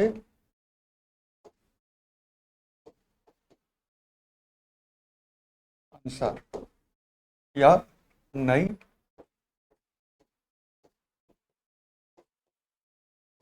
समस्याओं के अनुसार और न्यू सर्कमस्टांसेस और प्रॉब्लम। कभी सोचा है कि हमारे स्कूल में फिजिक्स, मैथमेटिक्स वगैरह की किताबों में फॉर्मूला हमें समझा दिया जाता है, बता दिया जाता है। हमारे टीचर भी बताने और समझाने में फॉर्मूला को काफ़ी अच्छे से एक्सप्लेन कर देते हैं, लेकिन उसके बाद जो लास्ट में, चैप्टर के लास्ट में जो एक्सरसाइज होते हैं वो हमें क्यों करना चाहिए? वो इसलिए कि फॉर्मूला जो होता है वो पैटर्न होता है कि ये फॉर्मूला कहीं भी ले जाके लगा दो इस तरह की परिस्थिति में और उसको सॉल्व कर दोगे। लेकिन हमसे प्रॉब्लम सॉल्व इसलिए कराया जाता है कि हम उस पैटर्न को जो समझे हैं उसको अप्लाई करना अच्छे से सीख जाएं, वहां पर हमारा एक आत्मविश्वास जग जाए। तो that is solving new problems. तो पैटर्न अब हमारा रीइंफोर्स हो गया। और इंटेलिजेंस का एक चौथा आयाम भी है। तीन आयाम तो बेसिक हैं, लेकिन चौथा आयाम क्या होता है? चौथा आयाम होता है रीइंफोर्समेंट। रीइंफोर्समेंट का मतलब होता है सुदृढ़ीकरण। सुदृढ़ीकरण का मतलब होता है कि बाद में क्रॉस टॉक होने लगता है। क्रॉस टॉक का मतलब कि औपचारिक लर्निंग और एक्सपीरियंशियल लर्निंग दोनों एक दूसरे से बात करने लग जाते हैं। ठीक है, इसी तरह से पैटर्न आपकी लर्निंग को बेहतर करता है, लर्निंग आपके पैटर्न को बेहतर करता है। और इस तरह से धीरे धीरे अगर आप हमेशा ही चीज़ों को सीखने में आप टाइम, एनर्जी देते हैं, तो आप मुझसे लिख कर रख लीजिए कि जैसे जैसे वक्त गुजरेगा वैसे वैसे आप और भी इंटेलिजेंट होते चल जाएंगे। ये वाला इंटेलिजेंट, वो स्कूल के दिनों वाला इंटेलिजेंस नहीं। ठीक है, तो आई होप कि अब ये चीज हो गई है। प्लीज प्रोवाइड, वर्षा कह रहे हैं, speed option in live classes. Varsha, वो यूट्यूब भी नहीं देता, कैसी बातें कर रहे हो? यहाँ पे माउंटेन व्यू कैलिफोर्निया में यूट्यूब का कैंपस मैंने देखा है अपनी नज़रों से, जहाँ पे कम से कम 1000 इंजीनियर्स काम कर रहे हैं, वो भी लाइव में स्पीड का ऑप्शन नहीं देते। तो आपने तो ऐसी चीज़ मांग ली जिसके लिए अलग से हमको डेवलप करना पड़ेगा। चल, अब हम आते हैं फोर्थ, जो कि बिल्कुल नया आयाम है। फोर्थ है रीइंफोर्समेंट। और मशीन ये सब करके दिखाता है, इसका मतलब है सुदृढ़ीकरण। सुदृढ़ीकरण, ठीक है। तो यहां पे एक एग्जांपल से पहले हम क्लियर कर दें। एग्जाम्पल क्या है? Let us see this. जब आप अपने अनुभव से सीखते हो कि चूल्हे से कुछ भी अभी अभी उतरा हो और उसको छू लोगे तो हाथ जल जाएगा, राइट? एग्जाम्पल से आपने सीखा, अपने एक्सपीरियंस से सीखा। जैसे जैसे बड़े होते हो आप बहुत सारी चीज़ें अपने टेंजिबल सोर्सेज से सीखना शुरू करते हो, स्कूल की किताबों से, टीचर की पढ़ाई से, वगैरह वगैरह। और एक दिन ऐसा आता है कि जब आप इंडक्शन कुक टॉप के बारे में जानते हो, जो कि बर्तनों को बस उसके बेस पे गर्म करता है, और बेस से वो जो मैग्नेटिक एनर्जी है वो ट्रांसफ़र होती है वाटर मॉलिक्यूल में, और वो वाटर मॉलिक्यूल एजिटेट होकर के हीट होता है। मैग्नेटिक इंडक्शन वाला जो इंडक्शन कुक टॉप जिसको कहते हैं, इंडक्शन चूल्हा भी कहते हैं। तो इंडक्शन चूल्हे की एक खासियत होती क्या है कि बर्तन का सिर्फ बॉटम, तल गर्म होता है और कुछ भी गर्म नहीं होता। उसमें कुछ भी गर्म क्यों नहीं होता? इसलिए कि मैग्नेटिक इंडक्शन की एनर्जी है, और मैग्नेटिक इंडक्शन की एनर्जी उस स्पेशल बॉटम, हर बर्तन उस इंडक्शन के चूल्हे पे नहीं जाता, तो वो सिर्फ और सिर्फ इंडक्शन वाला, ठीक है ना, इंडक्शन वाली एनर्जी को आगे भेज देता है। आगे कहाँ? जो बर्तन में पानी रखा हुआ है, और बर्तन की जो साथ वाली जो वॉल होती है वो गर्म नहीं होता। ये कहाँ सीखा आपने? ये आपने सीखा अपने फॉर्मल सोर्सेज ऑफ लर्निंग में। तो आपने एक्सपीरियंस किया था कि चूल्हे से उतरा हुआ कोई भी बर्तन छूने से हाथ जलता है। आपकी फॉर्मल सोर्स ने बताया कि इंडक्शन पे ये लागू नहीं होता। जब आपने ये सीख लिया कि इंडक्शन पर ये लागू नहीं होता, तो हो गई बात। इसी तरह से आपने जब स्कूल के शुरुआती दिनों में ही हम सुचालक और कुचालक, गुड कंडक्टर और बैड कंडक्टर का कॉन्सेप्ट समझ लेते हैं। गुड कंडक्टर और बैड कंडक्टर का कॉन्सेप्ट समझते ही हमें पता होता है कि अगर चूल्हे से भी उतरा हुआ बर्तन हो, अगर उसका प्लास्टिक वाला हैंडल हो या वुडन हैंडल हो, तो उसको पकड़ने से हाथ नहीं चलेगा। तो ये क्या हुई, आपकी टेंजिबल सोर्स ऑफ लर्निंग ने आपके एक्सपीरियंस वाली लर्निंग को और शानदार कर दिया, उसमें और बारीकियां आ गई। आई hope you have understood this. तो इसको हम कहते हैं सुदृढ़ीकरण। एक्सपीरियंस ने आपके फॉर्मल को स्ट्रॉन्ग किया और फॉर्मल ने, टेंजिबल ने आपके एक्सपीरियंस को स्ट्रॉन्ग किया। और जैसे जैसे आपका एक्सपीरियंस बढ़ता जाएगा, जैसे जैसे आपकी फॉर्मल सोर्सेज, आपके टेंजिबल सोर्सेज बढ़ते जाएंगे, ऑटोमेटिकली आपका इंटेलिजेंस बढ़ता जाएगा, वो सुदृढ़ होता जाएगा। ठीक है, तो सुदृढ़ीकरण का फॉर्मूला ये है, पहला कि एक्सपीरियंस एंड ऑब्जर्वेशन, अब दोबारा इसकी हिंदी लिखने की जरूरत नहीं है, ये आपके टेंजिबल को स्ट्रॉन्ग करते हैं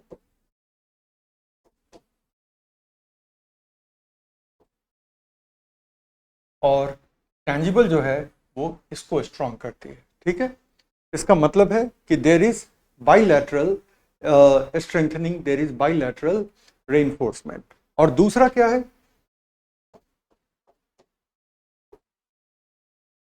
मोर लर्निंग, उससे जो है there is more pattern formation.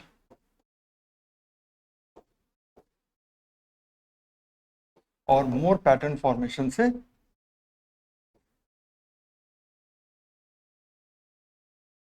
Greater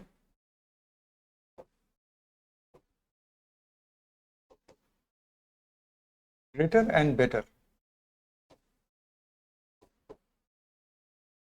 and greater problem solving की एबिलिटीज आती है। अगर हम हिंदी में इसको थोड़ा सा ट्रांसलेट कर दें, तो अनुभव और प्रेक्षण से हमारे अस्पष्ट स्रोतों की लर्निंग स्ट्रेंथन होती है और अस्पष्ट स्रोतों की लर्निंग से हमारे अनुभव और प्रेक्षण बेहतर होते हैं। दूसरी, हम जितना ज़्यादा सीखते हैं उतना ज़्यादा हम पैटर्न फॉर्म कर पाते हैं, और जितना ज़्यादा हम पैटर्न फॉर्म कर पाते हैं उतना ही ज़्यादा हम प्रॉब्लम सॉल्विंग और डिसीजन मेकिंग में एफिशिएंट हो जाते हैं। राइट, सो ये हो गई इंटेलिजेंस की कहानी। और अगर हम डिसीजन मेकिंग और प्रॉब्लम सॉल्विंग के न्यूआंस में जाएं, तो एक और चीज़ हमें समझनी होगी, वो है एफिकेसी और एफिशिएंसी।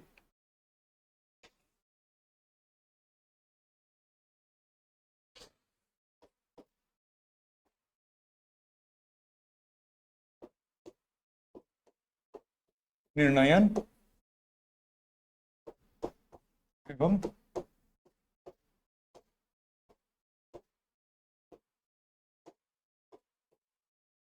समस्या समाधान।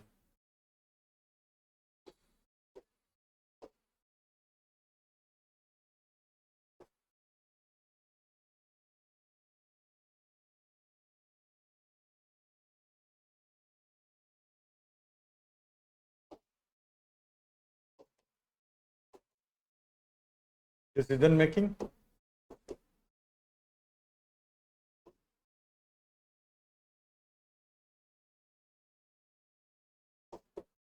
And problem solving.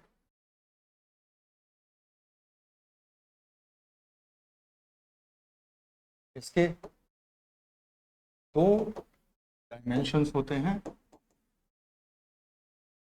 दो आयाम होते हैं। एक को कहते हैं एफिकेसी,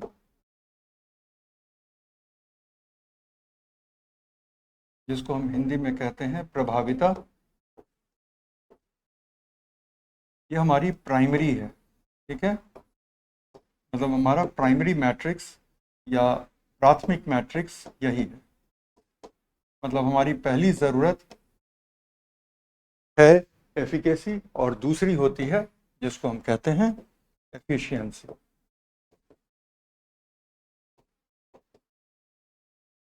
एफिशिएंसी की हिंदी होती है दक्षता। लेकिन याद रखिएगा, जब लड़ाई एफिकेसी और एफिशिएंसी में हो तो हमेशा ही जीत एफिकेसी की होती है और होनी भी चाहिए। आपको 1 मिनट में बता देते हैं। एफिकेसी का मतलब होता है किसी प्रॉब्लम को सही से सॉल्व करना। ठीक है, एफिकेसी का मतलब होता है किसी भी प्रॉब्लम को सही से सॉल्व करने को हम एफिकेसी का नाम देते हैं। लेकिन अगर उसी प्रॉब्लम को हम तेजी से सॉल्व कर दें तो उसको हम एफिशिएंसी का नाम देते हैं।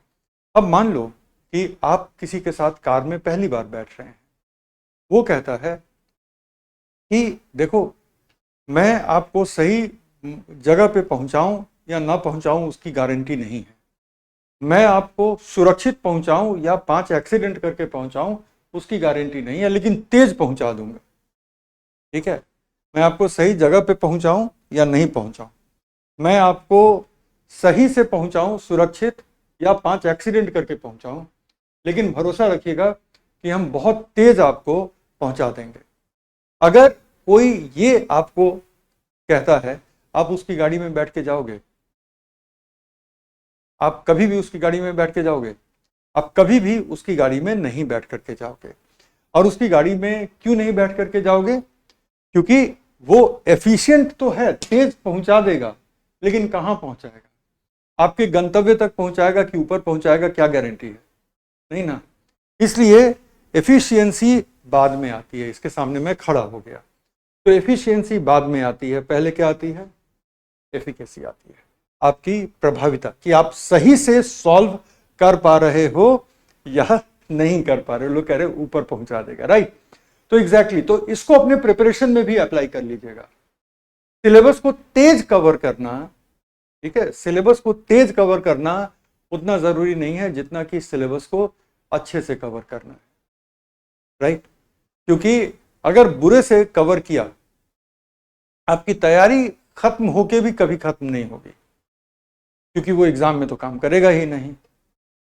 ये पूरी साइंस एंड टेक्नोलॉजी, जिसमें तकरीबन 40 सेशन में आप लोगों का ऑलमोस्ट पूरे 40 सेशन नहीं, 37 सेशंस जहां पे लगने हैं, अगर मैं चाहूं तो उसको मैं 15 सेशन में भी करा दूं। यूट्यूब पे बड़े ऐसे ज्ञानी लोग बैठे हुए हैं, उनका इकलौता क्लेम टू फेम है कि उनको यूपीएससी में रैंक मिल गई है। और ये मामूली बात नहीं है, लेकिन उससे ये अपने आप ये नहीं एस्टैब्लिश हो जाता कि वो बहुत अच्छे टीचर भी हो गए हैं। ये दोनों दो चीजें हैं। एक मरीज बहुत गंभीर बीमारी से संघर्ष करके स्वस्थ हो जाता है, वो उसको डॉक्टर नहीं बना देता। एक मरीज बहुत गंभीर बीमारी से संघर्ष करके, ऑपरेशन करा के, 500 दवाइयां खा करके, 50 दिन हॉस्पिटल में रह करके, एकदम भयंकर वाली गंभीर बीमारी से भी वो निकल जाए तो भी वो डॉक्टर नहीं बनता। वो दोनों दो मामले हैं।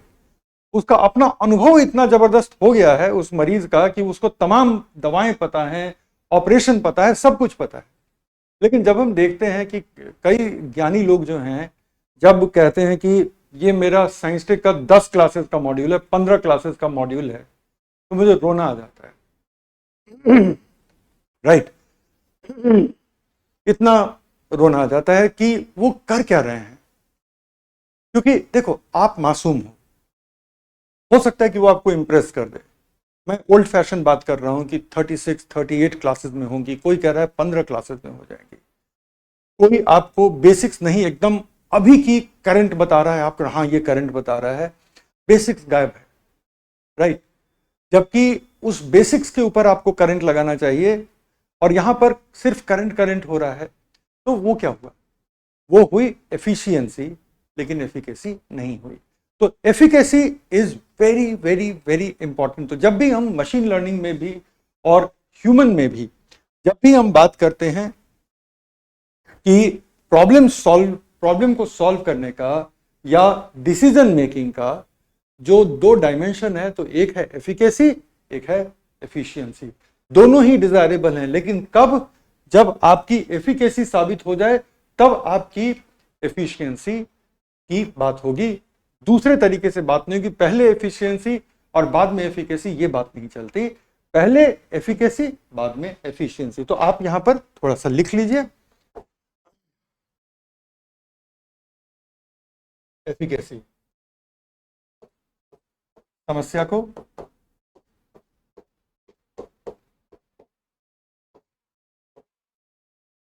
समस्या का सही समाधान,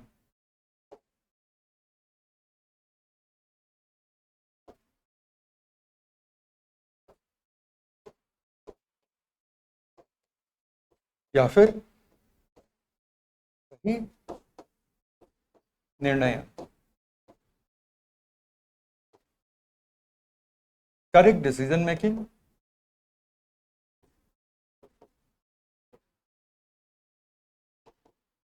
और problem solving.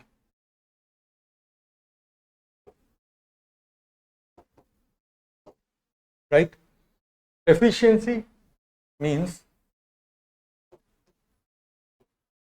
The speed of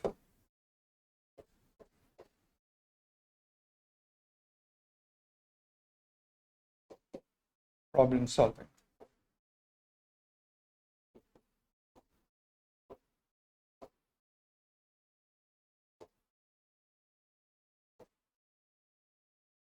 समस्या समाधान की गति, कितने तेजी से आप इसको सॉल्व कर पा रहे हैं, इसको लिख लीजिए। अब हम आ गए एआई पर, और एआई को डिफाइन करना एक स्लाइड का काम है, क्योंकि अब सारी चीजें आप अच्छे से बखूबी समझ चुके हैं।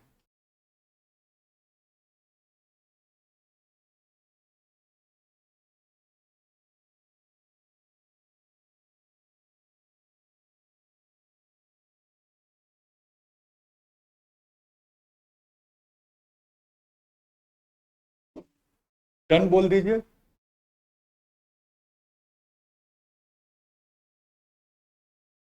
ठीक है, डन, तो बहुत खूब, आगे बढ़ते हैं।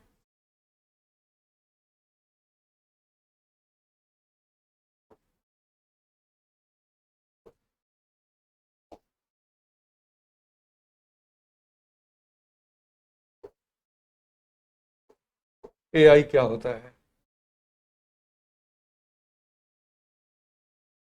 ऐसे एक बड़ा सा एआई लिख दीजिए और आगे आ जाइए।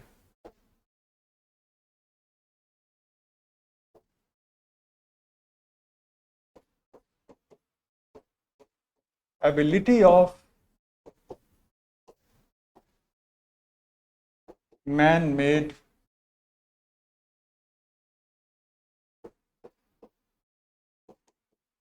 कंप्यूटिंग सिस्टम्स टू, हिंदी में डिक्टेट करूंगा, लर्न प्लस फॉर्म पैटर्न्स। चूंकि मैं हिंदी में डिक्टेट करने जा रहा हूं, इसलिए आप लोग ऐसा करेंगे कि जो मैं इंग्लिश में लिख रहा हूं उसको आप भी ऐसे ही लिख लीजिएगा, और फिर हम हिंदी में इसको डिक्टेट करेंगे।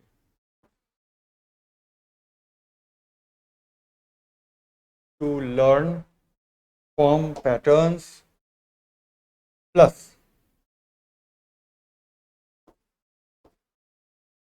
सॉल्व प्रॉब्लम्स बेटर देन और इक्वल टू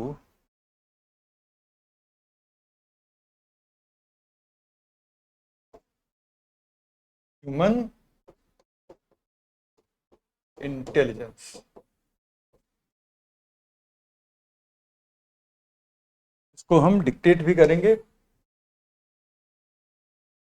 इसको हम कहते हैं एआई। आज के बाद ये आपका डेफिनेशन है, बुक्स में नहीं मिलेगा, सिवा मेरी उस बुक के जो थोड़े दिन में आएगी। 99% है कि मुझे सेल्फ पब्लिश करना पड़ेगा। इंटेलेक्चुअल प्रॉपर्टी राइट वाली क्लास में बता ही चुके हैं कि पब्लिशर्स क्या चाहते हैं, और आपको पता है कि मैं वो उसके लिए तैयार होऊंगा नहीं। चलिए इसको लिख लीजिए।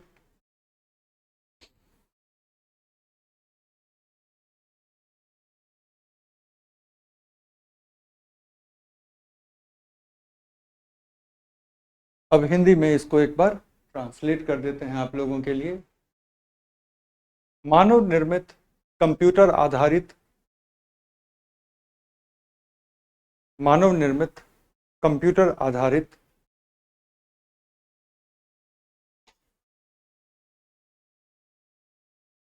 मानव निर्मित कंप्यूटर आधारित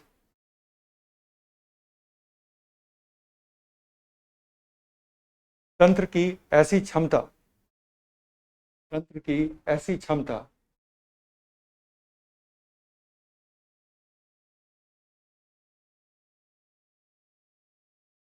जिसमें यह तंत्र जिसमें यह तंत्र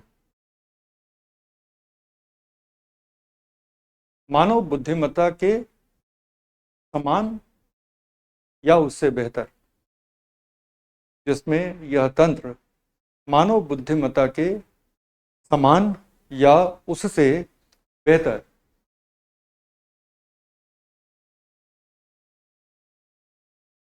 बुद्धिमत्ता का प्रदर्शन करता है उससे बेहतर बुद्धिमत्ता का प्रदर्शन करता है।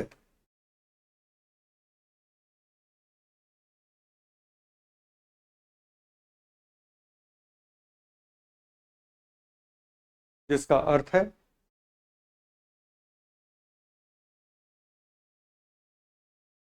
ये तंत्र जिसका अर्थ है ये तंत्र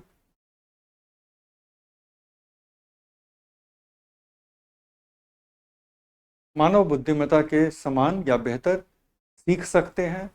ये तंत्र मानव बुद्धिमत्ता के समान या उससे बेहतर सीख सकते हैं।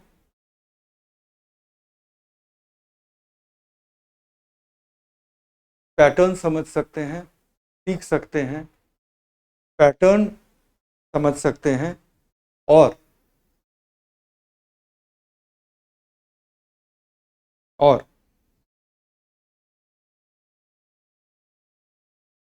निर्णय ले सकते हैं और निर्णय ले सकते हैं।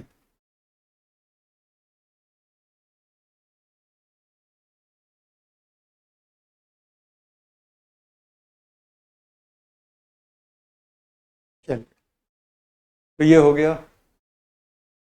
शुभम कह रहे हैं सर आप लक पर भरोसा करते हैं या नहीं करते?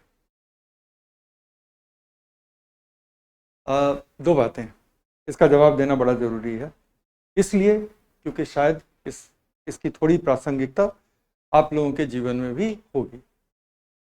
सबसे पहली बात तो ये कि मैं भगवान में आस्था रखता हूँ, तो मुझे ऐसा लगता है कि एक दैवी शक्ति होती है जो आपको जीवन में निर्देशित कर रही होती है।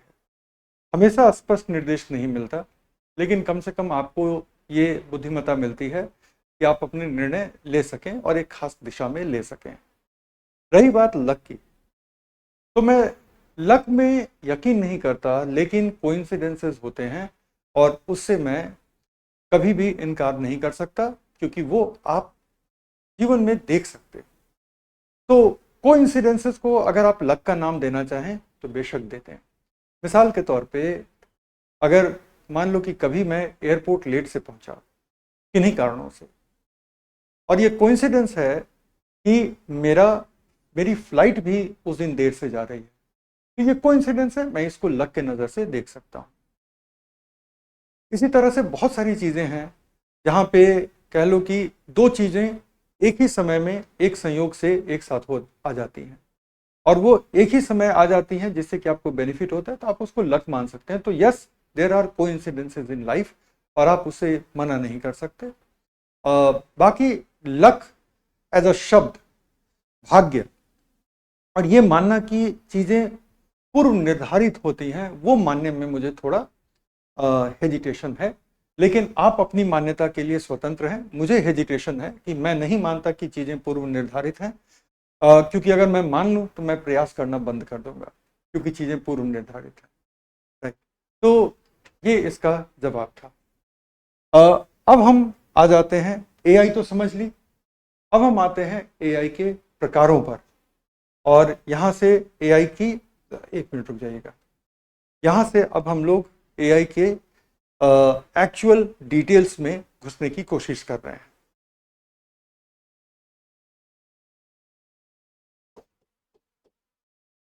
एआई के प्रकार, टाइप्स ऑफ एआई, ये हमारा थर्ड सेगमेंट है। ठीक है, अगर आप गौर करिए तो ये हमारा सेकंड सेगमेंट था, और इसके पहले हमने जो कुछ भी किया है ये हमारा फर्स्ट सेगमेंट था, सेकंड सेगमेंट ये है, और ये थर्ड सेगमेंट है। इसको स्पष्ट करने के लिए कि हमारा थर्ड सेगमेंट है, इसको हम थोड़ा बड़ा कर दे रहे हैं और अगले वाले स्लाइड से लिखना शुरू करेंगे। आप लोग भी, मैं बहुत इंटरेस्टिंग बात कहने वाला हूँ, आप लोग भी अपने नोटबुक में जो लिखे हो उसको बड़ा कर लो, उतनी सरलता से कर लोगे जितनी सरलता से मैंने की है ना, तो इसको बड़ा कर लो। सॉरी, मजाक कर रहा था, मतलब अब ये क्लियर हो जाए कि ये हमारा तीसरा सेगमेंट है। तो सबसे पहले हम आते हैं टाइप्स ऑफ एआई पे, और हम टेक्निकली समझने की कोशिश करते हैं कि एआई के अलग अलग प्रकार क्या हो सकते हैं। तो सबसे पहले जो एआई का एक प्रकार होता है वो होता है, ठीक है, एआई का जो एक प्रकार होता है जो काफी वक्त से चलता आ रहा है, ठीक है, वो होता है जिसको हम कहते हैं सिंगल पर्पस एआई। तो सिंगल पर्पस एआई का अगर सबसे जीता जागता एग्जाम्पल देखना है तो आप अपने मोबाइल गेम में चले जाइए। तो सिंगल पर्पस एआई क्या होता है कि वो एक ही तरह के प्रॉब्लम को सॉल्व करने के लिए वो अपना इंटेलिजेंस लगाता है, ठीक है, तो वो होता है सिंगल पर्पस एआई। और सिंगल पर्पस एआई इंटरेस्टिंग क्या है कि वो अपने अनुभवों से नहीं सीखता, राइट, मतलब कि वो एडेप्टिव नहीं है। उसको एक डेटा सेट दे करके सिखा दिया गया, उसको एक डेटा सेट दे करके, वो डेटा सेट बहुत बड़ा हो सकता है और इस तरह से वो सिंगल पर्पस एआई बड़ा इफेक्टिव भी हो सकता है, दोनों से मुझे इनकार नहीं है, लेकिन वो अपने अनुभवों से नहीं सीखता और वो पैटर्न नहीं बनाता है सामान्यतः। तो आपके मोबाइल में जो गेम होते हैं, जब भी आप जाओगे मोबाइल के गेम में तो वो आपको ऑप्शन देगा कि आप लेवल 1 से शुरू करना चाहेंगे, लेवल 2 से शुरू करना चाहेंगे, वगैरह वगैरह, और आप जिस लेवल पे जाएंगे उस लेवल का वो गेम देगा, और जैसे जैसे आप लेवल को क्रॉस करते जाएंगे अगले अगले अगले लेवल पे आप चले जाएंगे। हर लेवल की अपनी एक कठिनाई का जो लेवल है वो तय है, आप उस लेवल पे परफॉर्म करेंगे। ऐसा नहीं है कि जैसे जैसे आप बेहतर होते जा रहे हैं वो गेम आपके लिए टफ होते जा रहा है, और यही बहुत बड़ा रीज़न है कि ज़्यादातर लोग एक मोबाइल गेम से थोड़े वक्त में, अगर लगातार वो खेल रहे हैं तो थोड़े वक्त में वो बोर होकर के उस गेम को छोड़ देते हैं। और उस गेम को छोड़ने का रीज़न ये है कि वो गेम उनके एफिशिएंसी के हिसाब से अब टफ नहीं हो रहा है, अब उनको कोई उसमें चैलेंज, कोई रोमांच ऐसा महसूस नहीं हो रहा। एक एक एग्जाम्पल तो वो दे दिया, मोबाइल फ़ोन के गेम, कंप्यूटर का गेम, हमेशा वो अपने अनुभव से नहीं सीखता, वो उस सेशन में, जब एक बार आपने गेम को खोला ना, उस सेशन में वो आपके परफॉर्मेंस के हिसाब से आपके सामने चैलेंज रख रहा है, उस सेशन को क्लोज करिए, कल जाइए, फिर वहीं से वो शुरू करेगा बेसिक लेवल से। तो ये हुआ single purpose AI. Single purpose AI का एक बहुत ही वाइडली स्टडीड जो एग्जाम्पल था, वो वाइडली स्टडीड एग्जाम्पल था आईबीएम का डीप ब्लू। आईबीएम का डीप ब्लू एक कंप्यूटर सिस्टम था जो चेस में, शतरंज में एकदम पारंगत था। और जब आईबीएम को ऐसा लगा कि वो एकदम से अपने सिस्टम को रिफाइन कर चुकी है, तो उसने जो है गैरी कास्परोव को आमंत्रित किया। गैरी कास्परोव उसमें वर्ल्ड के ग्रैंड मास्टर होते थे, तो गैरी कास्परोव को आमंत्रित किया कि अब आप डीप ब्लू के साथ एक चैलेंज कीजिए और देखिए कि कौन जीता है। फिर एक बार तो गैरी कास्परोव ने डीप ब्लू को हरा दिया। उसके बाद फिर डीप ब्लू की और भी ट्रेनिंग हुई, ठीक है, और ट्रेनिंग का डेटा क्या था? ट्रेनिंग का डेटा था जो चेस के ग्रैंड मास्टर्स के जो मूव थे पिछले 20 साल में जो उपलब्ध थे, उन मूव्स को डीप ब्लू में फीड किया जा रहा था। और डीप ब्लू के डेवलपमेंट में एक अमेरिकन चेस के ग्रैंड मास्टर हैं बॉबी फिशर, तो बॉबी फिशर ने भी बहुत अच्छी अपनी भूमिका निभाई थी डीप ब्लू के सिस्टम में। तो खैर डीप ब्लू थोड़ा सा और इवॉल्व हुआ, और डीप ब्लू के इवॉल्व होने के बाद जब दूसरी बार गैरी कास्परोव डीप ब्लू से भिड़े तो गैरी कास्परोव उस बार हार गए। लेकिन वो क्या है, सिंगल पर्पस एआई है। आज की डेट में सिंगल पर्पस एआई को हम बहुत ज़्यादा तवज्जो देते नहीं हैं, और इसलिए नहीं देते कि उसकी लर्निंग अधूरी है। जितना सिखा दिया उतना सिखा दिया। ये अपने अनुभवों से, वो अपने ऑब्जर्वेशन से कि गैरी कास्परोव कैसे खेल रहे हैं, और उसका अपना एक एल्गोरिदम हो कि गैरी कास्परोव के खेल को एनालाइज करके वो गैरी कास्परोव के लिए और चैलेंजिंग बना दे, वो नहीं हो पा रहा था। तो इसलिए डीप ब्लू की हालत वही थी जो हमारे गांव के इंजीनियर साहब थे, जो रीजनल इंजीनियरिंग कॉलेज से पढ़ के आए थे, और उनको ये नहीं समझ में आया कि ये महावीरी झंडा का इतने ऊंचे, इतने लंबे बांस पे वो पताका कैसे लगा देते हैं। ठीक है ना। तो बिल्कुल वही हालत थी, क्योंकि वो ऑब्जर्व नहीं कर रहा था। अब आते हैं दूसरे पे, जो कि आज का एआई है और जबरदस्त तरीके से यूज होता है, जिसको हम कहते हैं लिमिटेड मेमोरी एआई। ठीक है, जिसको हम कहते हैं limited memory AI. Limited memory AI का मतलब वो है कि सबसे पहले एआई को ट्रेन करने के लिए जो डेटा दिया गया, वो तो डेटा उसने यूज किया ही, लेकिन साथ ही साथ इसने अपने परफॉर्मेंस के दौरान, कोई भी कंप्यूटर सिस्टम काम करता है, तो इसने अपने परफॉर्मेंस के दौरान जो कुछ भी ऑब्जर्व किया है उसको भी एज ए डेटा ले रहा है, अपने अनुभवों से भी डेटा ले रहा है, ऑब्जर्वेशन से डेटा ले रहा है, अपने अनुभवों से डेटा ले रहा है, और उससे अपने आप को ट्रेन कर रहा है। तो ये धीरे धीरे बेहतर होते जा रहा है। राइट। इसका कौन सा एग्जाम्पल है? इसके एकदम पीक पे जाओ तो चैट जीपीटी है। राइट। या इस तरह के सिस्टम्स, गूगल का बार्ड भी है आज की डेट में, माइक्रोसॉफ्ट ऑफिस 365 के साथ को पायलट आ रहा है, तो वो भी है कुछ हद तक। तो ये सब जो है लिमिटेड मेमोरी है। लेकिन इसका डे टू डे कौन सा एग्जाम्पल दें कि आप सारे लोग 1 मिनट में समझ जाएंगे? गूगल का सर्च, लिमिटेड मेमोरी एआई। लेकिन आज इतना शानदार वो परफॉर्म करता है कि आप हैरान रह जाओगे। मैं दिल्ली में आकर के सर्च करूं आईएएस प्रिपरेशन, बस इतना ही सर्च करूं आईएएस प्रिपरेशन, मुझे दिल्ली के कोचिंग इंस्टीट्यूट्स की लिस्टिंग दिखेगी। मैं पटना में आकर के यही सर्च करूं, राइट, मुझे पटना के इंस्टीट्यूशंस की मिलेगी।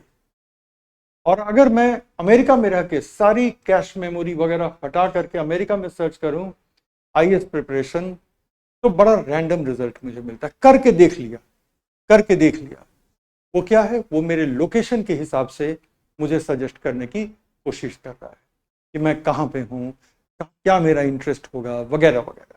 That is point number 1। Same algorithm YouTube का है कि यूट्यूब आपको आपके पैटर्न को स्टडी करके और आपके लिए नए नए वीडियोस अपने फीड में दिखाते रहता है। And that is the reason, ये वो वजह है कि यूट्यूब पे आप रोज जाते हैं। फेसबुक की फीड आप रोज देखते हैं अगर आप फेसबुक पे हैं तो।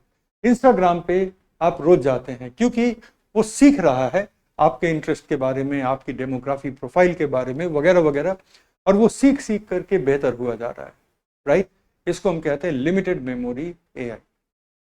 इसके बाद जो अगला है वो एआई जो है अभी अंडर डेवलपमेंट है, जिसको हम कहते हैं थ्योरी ऑफ माइंड एआई। तो थ्योरी ऑफ माइंड एआई जो है ना, वो सिर्फ इन 3 चीजों पे नहीं जाता। थ्योरी ऑफ माइंड एआई सिर्फ इन 3 चीजों पर नहीं जाता। राइट।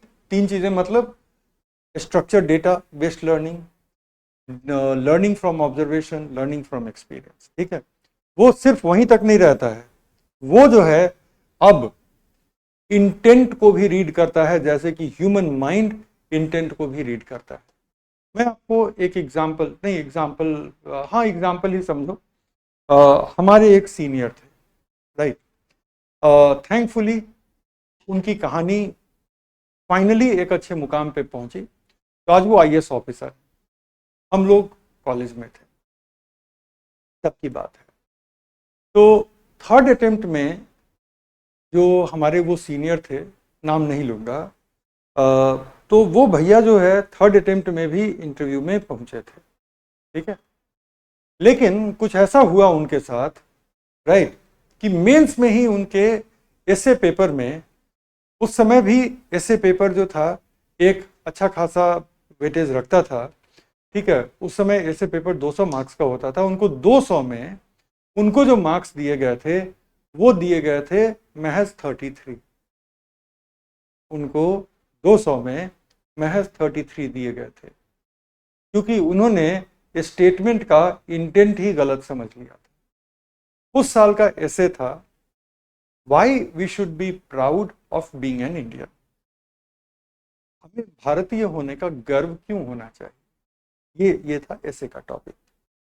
पता नहीं भैया कि उस दिन मनोदशा क्या थी, क्या सोच रहे थे, तनाव में थे, ऐसे देने गए तो स्टेटमेंट तो ठीक ही पढ़ लिया, इंटेंट गलत पकड़ लिया। अब जैसे मैंने कहा, अगर मैं आपसे कहूं कि हमें भारतीय होने पे क्यों गर्व होना चाहिए, अब आप लोग जवाब देंगे उसका, ठीक है। अब आप लोग उस हिसाब से जवाब देंगे।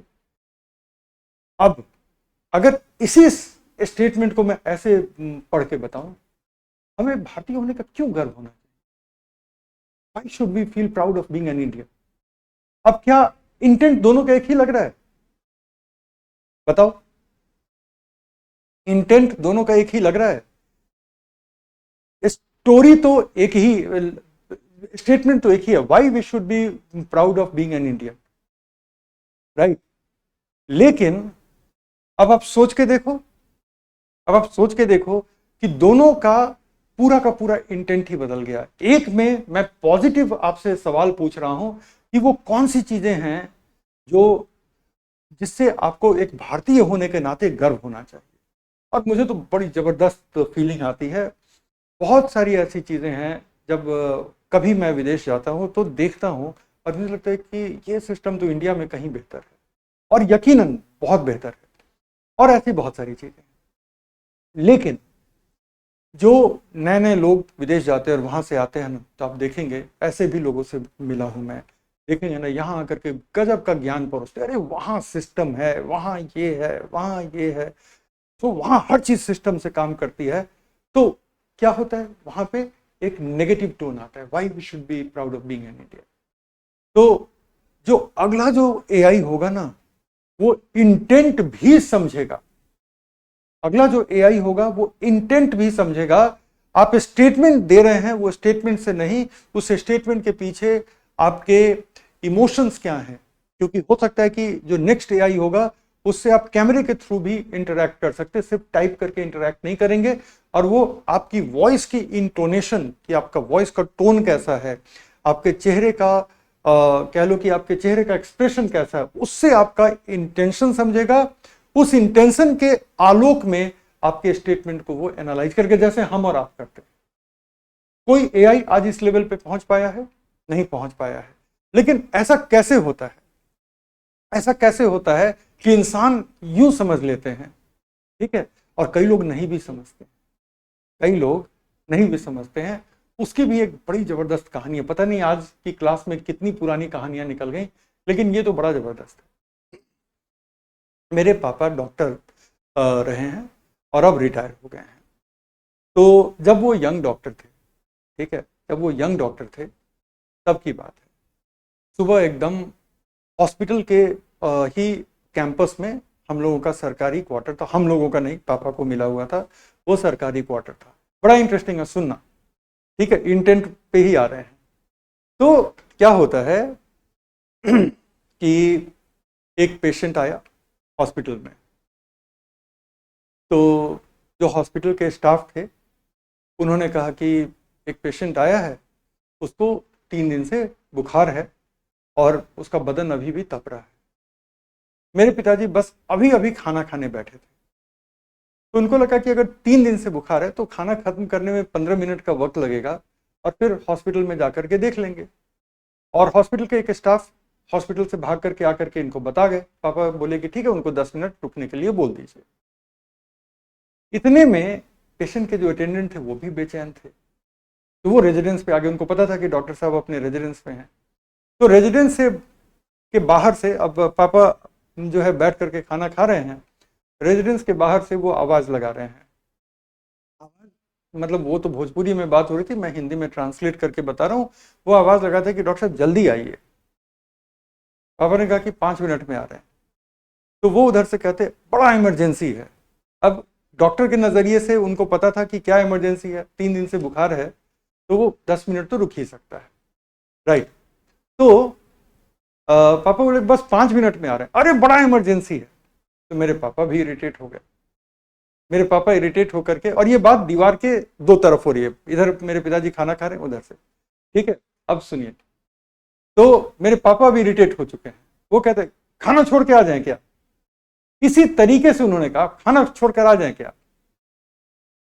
और पेशेंट के अब अटेंडेंट उधर से आवाज देते हैं नहीं नहीं आप खाना खा लीजिए। और ये मैंने अपने कान से सुना कि पेशेंट के अटेंडेंट अब अपने एक मित्र को कह रहे हैं देखो डॉक्टर साहब जो हैं वो खाना छोड़ के आने के लिए तैयार थे, वो कह रहे थे कि खाना छोड़ के आ जाएं क्या। मैंने कहा कि नहीं नहीं खा लीजिए, जबकि ऐसा बिल्कुल नहीं था। मेरे पिताजी इरिटेट होकर बोलते कि खाना छोड़ के आ जाएं क्या। लेकिन वो अपने मित्र को कैसे समझा रहे हैं कि नहीं देखो डॉक्टर साहब ने कहा कि खाना छोड़ के आ जाएं क्या। मैंने कहा कि नहीं नहीं खा लीजिए अगर आप खाना खा रहे हैं तो इंटेंट, नॉर्मली आप एक ह्यूमन बीइंग से एक्सपेक्ट करेंगे कि वो आवाज की इंटोनेशन से, आवाज के आपके चेहरे के एक्सप्रेशन से वो समझ लेंगे कि आपका इंटेंट क्या, आप क्या मीन कर रहे हैं। तभी तो बहुत पहले ये कहा गया था कि सत्यम ब्रूयात प्रियम ब्रूयात मां ब्रूयात सत्यम अप्रियम। सत्य बोलें लेकिन प्रिय तरीके से बोलें। सत्य को अप्रिय तरीके से अगर आप बोलते हैं तो उसका कोई फायदा नहीं है ना। तो सत्य बोलें बहुत जरूरी है, लेकिन प्रिय तरीके से बोलें। तो बहरहाल बात यह रही कि जो अगला एआई होगा, जिसको हम थ्योरी ऑफ माइंड एआई कहते हैं, वो ह्यूमन इंटेंट को भी समझ लेगा। तो ये बन रहा है, बन जाएगा। जिस तरह से एआई ग्रो कर रहा है, तो थ्योरी ऑफ माइंड एआई को बनने में बहुत वक्त लगने वाला है नहीं। और उसके बाद एक एआई शायद ऐसा भी बने जो कि अभी बिल्कुल काल्पनिक स्थिति में है, जिसको हम कहते हैं सेल्फ अवेयर एआई। एक एआई जो सिर्फ ह्यूमन के इंटेंट को नहीं समझेगा, बल्कि शायद एक वक्त आएगा जब एआई का अपना भी इंटेंट होगा। मतलब एआई के अपनी भी मंशाएं होंगी। उस एआई से हमें डरना चाहिए, क्योंकि अगर एआई की अपनी मंशाएं होंगी तो जरूरी नहीं है कि एआई की वो मंशाएं हमेशा ही ह्यूमन, ठीक है, हमेशा ही ह्यूमन की मंशाओं के या ह्यूमन के इंटरेस्ट में, ह्यूमन के हित में वो हमेशा रहे, ये जरूरी नहीं है। तो 4 तरीके के एआई आपको देखने को मिलते हैं। एक बार अगर हम रिपीट करें तो single purpose AI is the first one, limited memory AI is the second one, theory of mind AI is the third one, and fourth one is self aware AI। ये आज का लास्ट वाला part है, तो इसको हम explain तो कर ही चुके। फटाफट इसमें हम थोड़ा लिखने का काम कर लेते हैं और उसके बाद आज की क्लास को हम लोग क्लोज करेंगे, ठीक है। तो सबसे पहले सिंगल पर्पस एआई।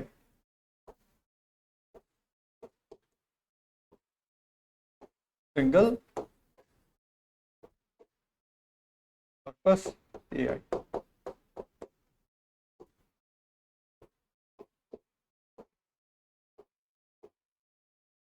एकल उद्देश्य एआई। दूसरा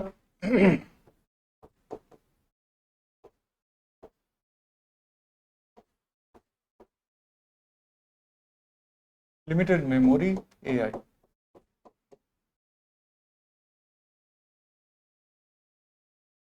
सीमित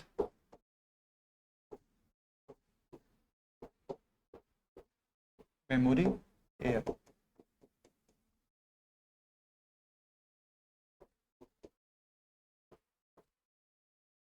theory of mind AI,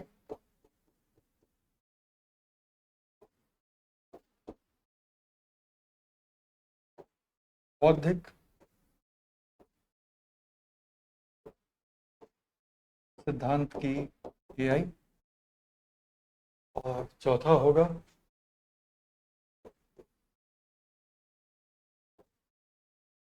self aware AI,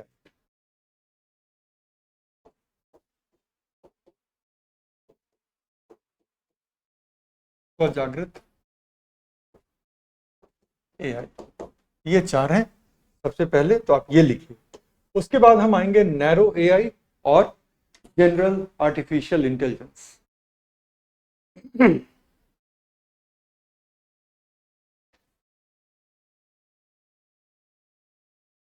ठीक है, तो ये पहले आप लिख लीजिए कि ये 4 टाइप्स हैं हमारे।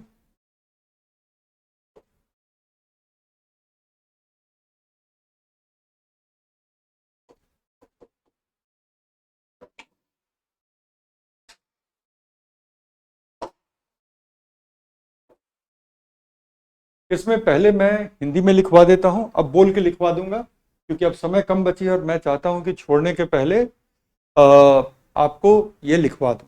ठीक है, तो चलिए पहले हिंदी में लिखिए, फिर मैं इंग्लिश में ट्रांसलेट करूंगा। एकल उद्देश्य एआई। इस प्रकार के एआई को एक ही उद्देश्य के लिए बनाया जाता है। इस प्रकार के एआई को एक ही उद्देश्य के लिए बनाया जाता है, और इस एआई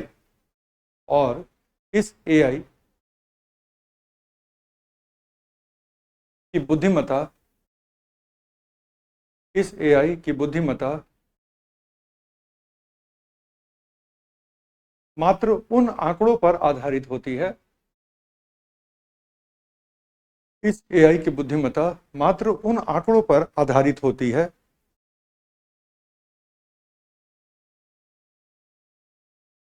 जिनसे इन्हें जिनसे इन्हें प्रशिक्षित किया गया है जिनसे इन्हें प्रशिक्षित किया गया है। एग्जाम्पल, आईबीएम का डीप ब्लू कंप्यूटर। आईबीएम का deep blue, DEEP blue, BLUE, deep blue computer, जिसे जिसे चेस खेलने के लिए जिसे चेस खेलने के लिए प्रशिक्षित किया गया जिसे चेस खेलने के लिए प्रशिक्षित किया गया। दूसरे एग्जाम्पल भी लिख लें।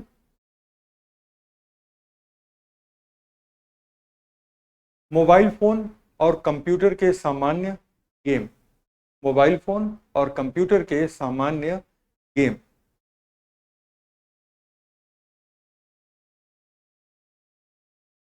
अब हम आते हैं लिमिटेड मेमोरी एआई पर।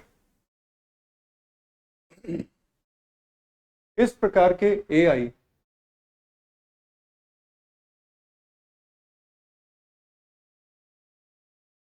प्रशिक्षण के लिए उपयोग किए गए प्रशिक्षण के लिए उपयोग किए गए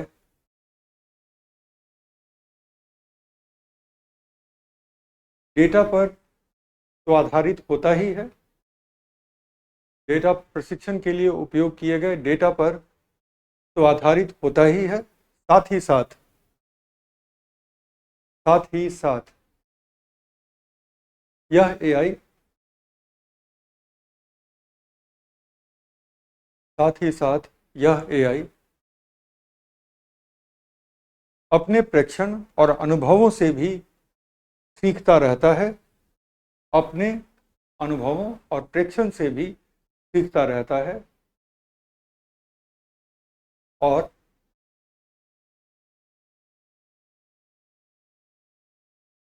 निर्णयन और समस्या समाधान और निर्णयन तथा समस्या समाधान की प्रभाविता निर्णयन और समस्या समाधान की प्रभाविता और दक्षता बेहतर हो जाती है। दक्षता बेहतर होती रहती है। एग्जाम्पल,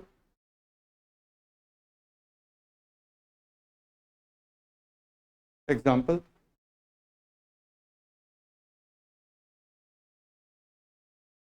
सर्च इंजन में अनुप्रयुक्त एआई, सर्च इंजनों में अनुप्रयुक्त एआई,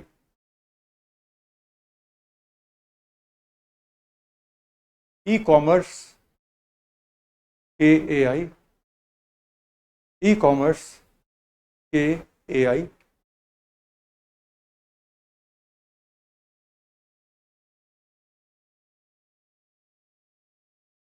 इत्यादि, ई कॉमर्स के एआई इत्यादि।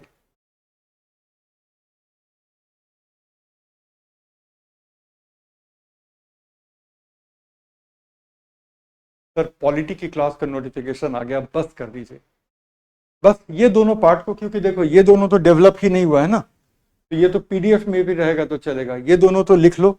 अब इंग्लिश में डिक्टेट कर लेने दो। हिंदी वाले बच्चे अब लॉग आउट कर सकते हैं, अब हिंदी वाले बच्चों के लिए क्लास में कुछ भी नहीं बचा, ठीक है।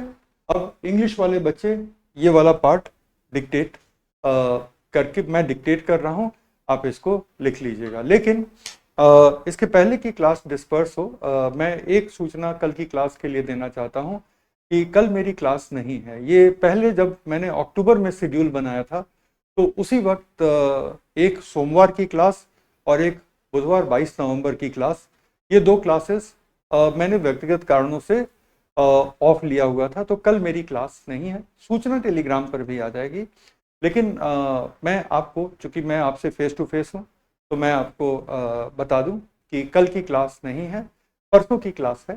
परसों मतलब थर्सडे को क्लास है, आपका स्वागत रहेगा। एआई को हम लोग काफ़ी कायदे से फिनिश करेंगे परसों, ठीक है। इंग्लिश वाले बच्चे पेन पेपर खोल लें, हिंदी वाले बच्चे गुड बाय, और कल मिलेंगे फिर, कल नहीं परसों मिलेंगे फिर, ठीक है। इंग्लिश वाले बच्चे लिखें अभी, single purpose AI, this AI performs, this AI performs solely on the basis of, this AI performs solely on the basis of the data set that it has been trained upon, the data set that it has been trained upon. It does not use, it does not use any more sources of learning. It does not use any more sources of learning. As a result, this AI, as a result, this AI is used for a single narrow purpose only, is used for a single narrow purpose only. For example, the AI used, for example, the AI used in mobile phone games, AI used in mobile phone games, and the AI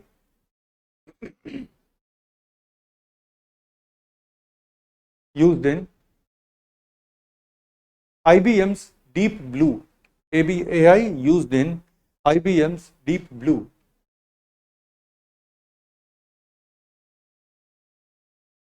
which was trained to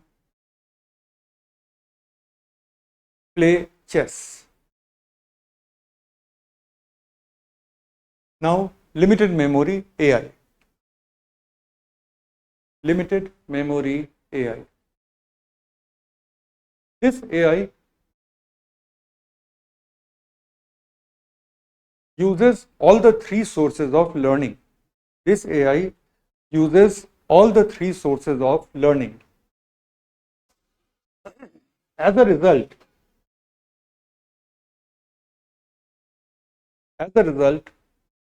this AI, as a result, this AI keeps getting better. This AI keeps getting better in terms of efficacy and efficiency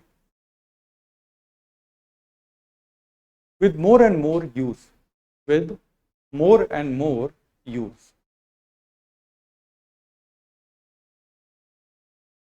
Examples: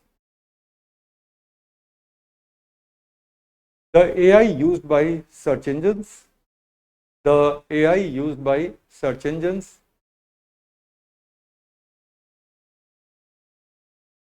generative AI like ChatGPT, the recommendation AI